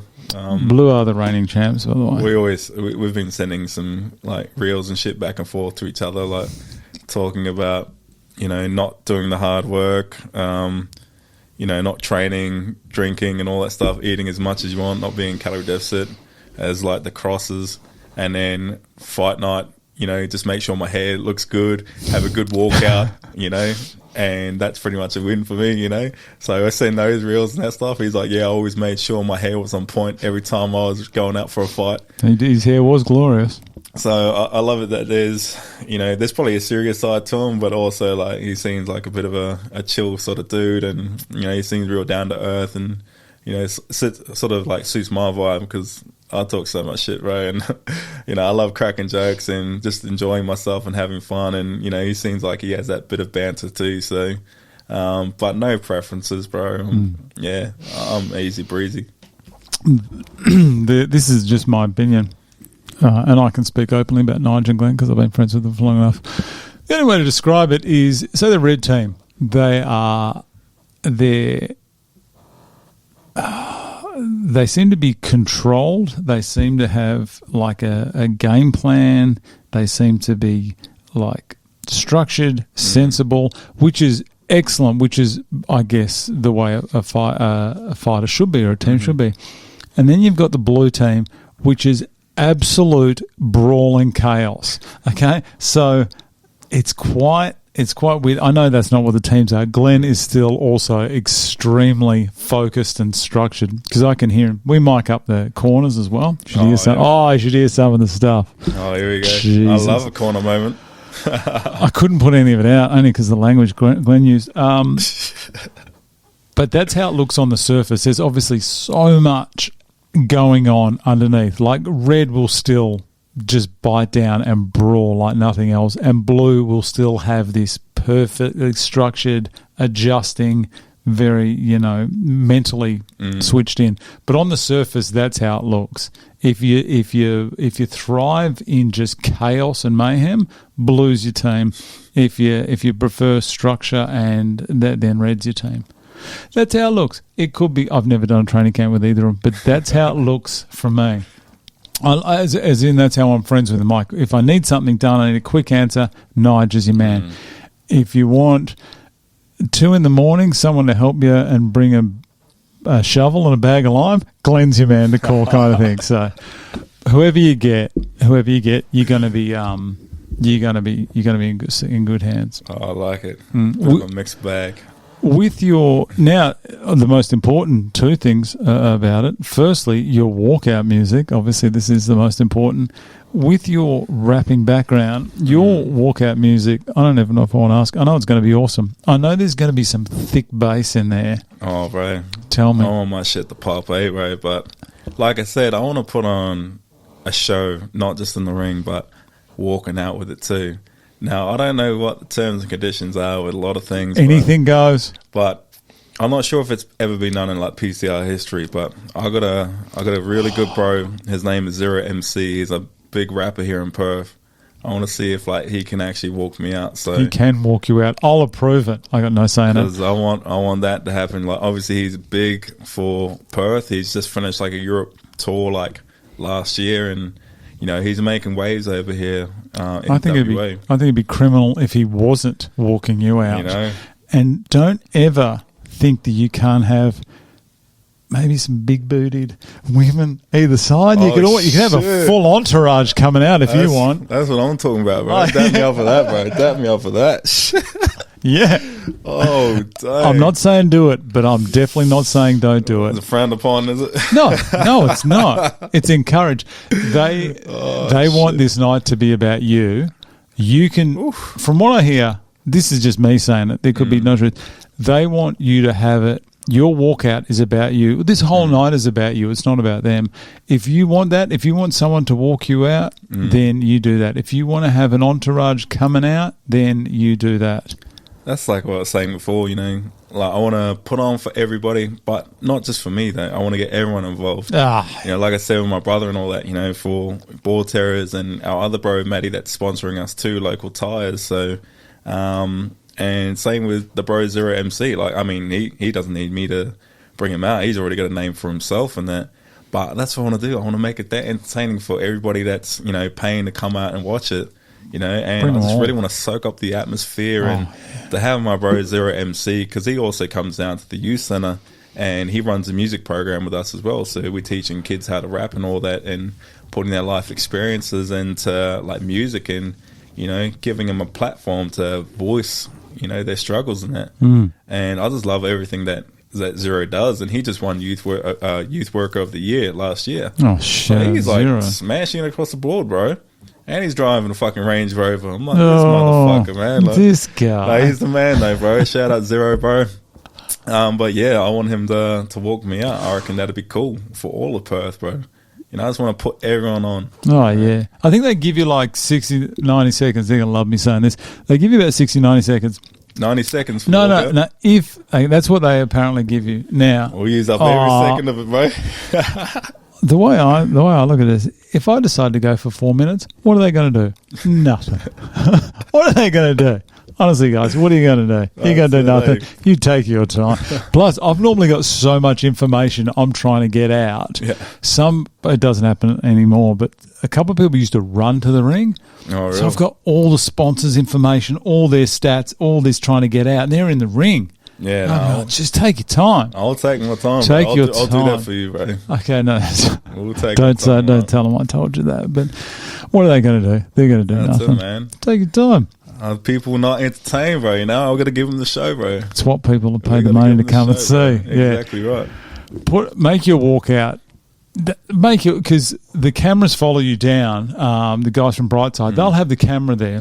And they turn it into like a spectacle as well. I mean, I don't know if you've seen any other fights. Yeah, I've seen some of them. But the guys that do the audio visual are world class. They will do, what looks best. So, yeah, get a full thing going. Let's get it, bro. Get it going. Let's see if we can get a ramp. Play around with it, bro. Let's see if we can get a ramp in there and come down like in a convertible or something. You know those ones that bounce? Oh, shit. Lowrider. Lowrider. Come 3 wheels. Just come in. Oh, dang. We're like up in the smoke tour, bro. Oh no, we won't go that far. Let's put it all on, bro. So you got that for your walk. Have you got a fight name yet, or are you just still thinking about it? No, I think I'm going to use. You don't have to tell me. Oh well, you actually do, because I'm going to have to do the artwork soon. My moniker, I'll use my name Hurricane, bro. Oh no! So I've done myself Hurricane Tein, and that's usually because the Hurricane. Hurricane Tein. That's my my alter ego. Okay. When I used to go out and I used to run amok, bro. So, there's like Tein, there's Teina. But then, that's when I start, getting on the drinks and that. Hurricane Tein comes out. Hurricane Tein. I like it. He does whatever. But, it'll just be the Hurricane, bro. And like my nephew Harlem, he's sort of donned the name Hurricane Harlem now because he started going out. He's running a bit of a muck. So it's a bit of a funny joke that we have. So how is it going to... This actually is important for me and for CJ, your announcer, who announces your name greatly. So it's going to be Hurricane Tein, or is it going to be Tein the Hurricane? Yeah, just do Tein the Hurricane. That'd be cool. We'll see. We'll mix it up. But we confirm... just the Hurricane. That'll be it. Well, we'll see. We'll confirm it on the night, because I know CJ. Whatever. I know. No, CJ won't say whatever. He wants it because it's a respect thing. Yeah, I think it's a respect thing from him as well. Where you go, this might be your only chance to do this. We're going to get this perfect. So I feel like the Hurricane looks more cleaner when you read it on the screen, like Teina Hurricane Ngati. That's what I feel like. Teina the Hurricane. You probably look at my name and you're like, "What the fuck?" I'll be honest. I thought, I don't even know how to spell that. I don't even know if I introduced myself coming on here, bro. We're just like 3 hours deep or whatever. Don't even know what my name is. Holy wreck. Oh, I've only been doing this about 5 years. I said I should get good. I should get good at it one day. I still make some silly mistakes. Perfect. Last off, we've just hit 3 hours 20. Oof. How about quick is that gone? It's midday. Man. That's flying, bro. Jeez, we're going. Time flies when you're having fun, right? So much Especially fun. Man, Brad. Last thing I'm going to ask you is, firstly, is there anything more you want to add? Is there anything? We've covered a lot. I don't know. We might need a part 2 for that. Part 2. Bro. Oh, like I said, everyone afterwards, come back in. Tell me how it goes. Let's do it, bro. Let's tee up one afterwards. We can cover anything that we left out, bro. I gotta eat a zinger box as well. You know, I've never eaten KFC. Have you never? Nah. No. Holy wreck, bro. I know. I didn't realise that was such a big thing. And I lost a bet last time, and I have to eat one of the old fighters who fought a couple of times, Alex the Monster Mongi. We bet he had to eat a salad because he's never eaten a salad in his life, that man. Or I'd eat a zinger box. I got to eat a zinger box before the event, which I'm not looking forward to. But after the event, yeah, you guys are more than welcome, all of you. Come back in. Let's chew the fat. Let's have a zinger box together, bro. Oh, it doesn't look great. Major sponsor KFC. Thanks, everyone. So good. Last question I've got for you is your aftermath plans. This for me is very important, and it's glossed over a lot. But people, you're gonna have a come down because it's like, I guess, a wedding has the same kind of thing. I mean, you got wedding, you got a honeymoon, that kind of thing. There's going to be a massive come down because you have done something that a lot of people have never done before and maybe will never do again. And your night is over extremely quickly. It's a long event, but your 6 minutes in there goes quickly. You've got something in place to help you with the possible come down that's going to happen. Not really, but like I was saying before, I'm a dude that needs like purpose, and I want to use this opportunity to propel me forward, you know, so I want to focus on, I guess, the task at hand at the moment. You know, I don't want to think too far ahead, like what comes afterwards, because then, I might blow smoke out of my car, you know what I mean? So it's like, I got to focus on what's in front of me at first, but with every intention that I want to follow on from this afterwards. And I'll probably have a chat with Jackson, which I have heaps of conversations about, like moving forward. Whether do I step an amateur afterwards, or do I like go into like the pro scene and all that too? So it's something that I really want to Thunderdome, and I feel like I'm ready for that as well. Like I feel like with all this work that I've been putting in, like we're not just going to stop at this, you know. And I'm not getting much younger. It's addictive. Yeah, and I guess that's it. You know, everyone's going to get that hit come fight night, and then like you said, how are you going to follow up from that? But I still want to be very mindful of, you know, of the whole thing because it's a lifestyle. You know, you can't be half in, half out with it. So it's like if I'm really going to make a real shot at this, you know, I got to like really dial in and live this shit. So I think that's what we're going to be aiming for, bro. But like I said, I don't want to jump too far ahead. You know, we got this ahead of us now, and I guess we'll just reevaluate. When it comes to that time. Well, you're going to be around good people. Like you're going to be around fighters, professional fighters like Jackson and Aaron Tracy, those kind of guys. But there are plenty of options. A lot of PCR fighters have gone on. I think Joey Paul just fought the other day. Like Jackie Toth, there's another fighter she's fighting at Pathways coming up soon. So a lot of them do step up. Aaron Tracy, Billy Bosch, Quincroft, they've all done it. So, yeah, there's always that option as well if you do love it. And you don't have to go straight into the pros. You can fight amateur at these things as well. They used to do amateur bouts. So there's going to be plenty of options for you. Absolutely. But you're going to make some good mates, and you'll be bonded forever for the person that you're up against, you know. There's no ill feeling, and you'll have a connection with that person, you know. Unfortunately, there's got to be one winner and one loser on the night. Absolutely. Yeah, absolutely. So, no, and, you know, you become best of mates. It's funny that when, you know, you punch each other in the face and all that stuff, it's just a bond that, you know, that makes sense to us and that stuff, but, you know, you wouldn't expect anything less from that, right? Yeah. Like, you're all doing the same stuff, and you got to respect each other for the hard work that you put in. And, yeah, I guess, you know, we can be friends afterwards and all that stuff, you know, like, or during the whole process too. A lot of them are. A lot of them still talk to each other the whole way through. That's it. There's something about the brotherhood, or just, you know, training together with people, going on the trenches with them all. You know, that bond isn't, you know, easily forgotten. So no. I'm fucking excited, bro. Beautiful. Bring it on. Well, mate, we've got induction next week. When I get this out, it's probably going to be after induction because we've already got 4 recorded that I'm going to start releasing these soon. Beautiful. Mate, 60 days, 2 months until the big event, Perth Crown Towers. The Gobsmack, Perth Corporate Rumble number 14. Gets better every year. It's going to be massive. Less age, baby. Mate, I want to wish you all the best for the training campaign and for the event. I will see you multiple times over the next 8 weeks. Absolutely, and just remember, afterwards, if you are ever keen to come back in, mate, you know you're always welcome here, mate. Bro, I've always wanted to do this stuff before, so I'll definitely want to come back for this. Maybe bro. you could take this up. We'll get 2 seats here. Oh, shit. Co-host or something, eh? We'll see. That's where we started. There were 2 of us when we first kicked off. Let's get Michael on here too, bro. I want to come to a session with him. Just I reckon hang that'd be shit good. on him the whole time. Oh, that'd be good. Michael's been in. He was in last week. Yeah, he was saying that. Oh, where's my diamond? My kids have stolen it. Oh, those little buggers. He brought me in a Diamond Discipline water bottle. And I said, I bet you my kids will steal that. And they have. He was sitting over there. Damn. You got to be fast around here, bro. I'm wearing the Diamond Discipline socks at the moment. Okay. So. Oh, do you got socks? Oh, jeez. Yeah, I Let's got have the a look. whole get up, bro. So Diamond Discipline socks, bro. DG. Nice. Mate, thanks for your time. I look pleasure, forward brother. to seeing you again very soon. Thank you so much, brother. Appreciate your time, bro.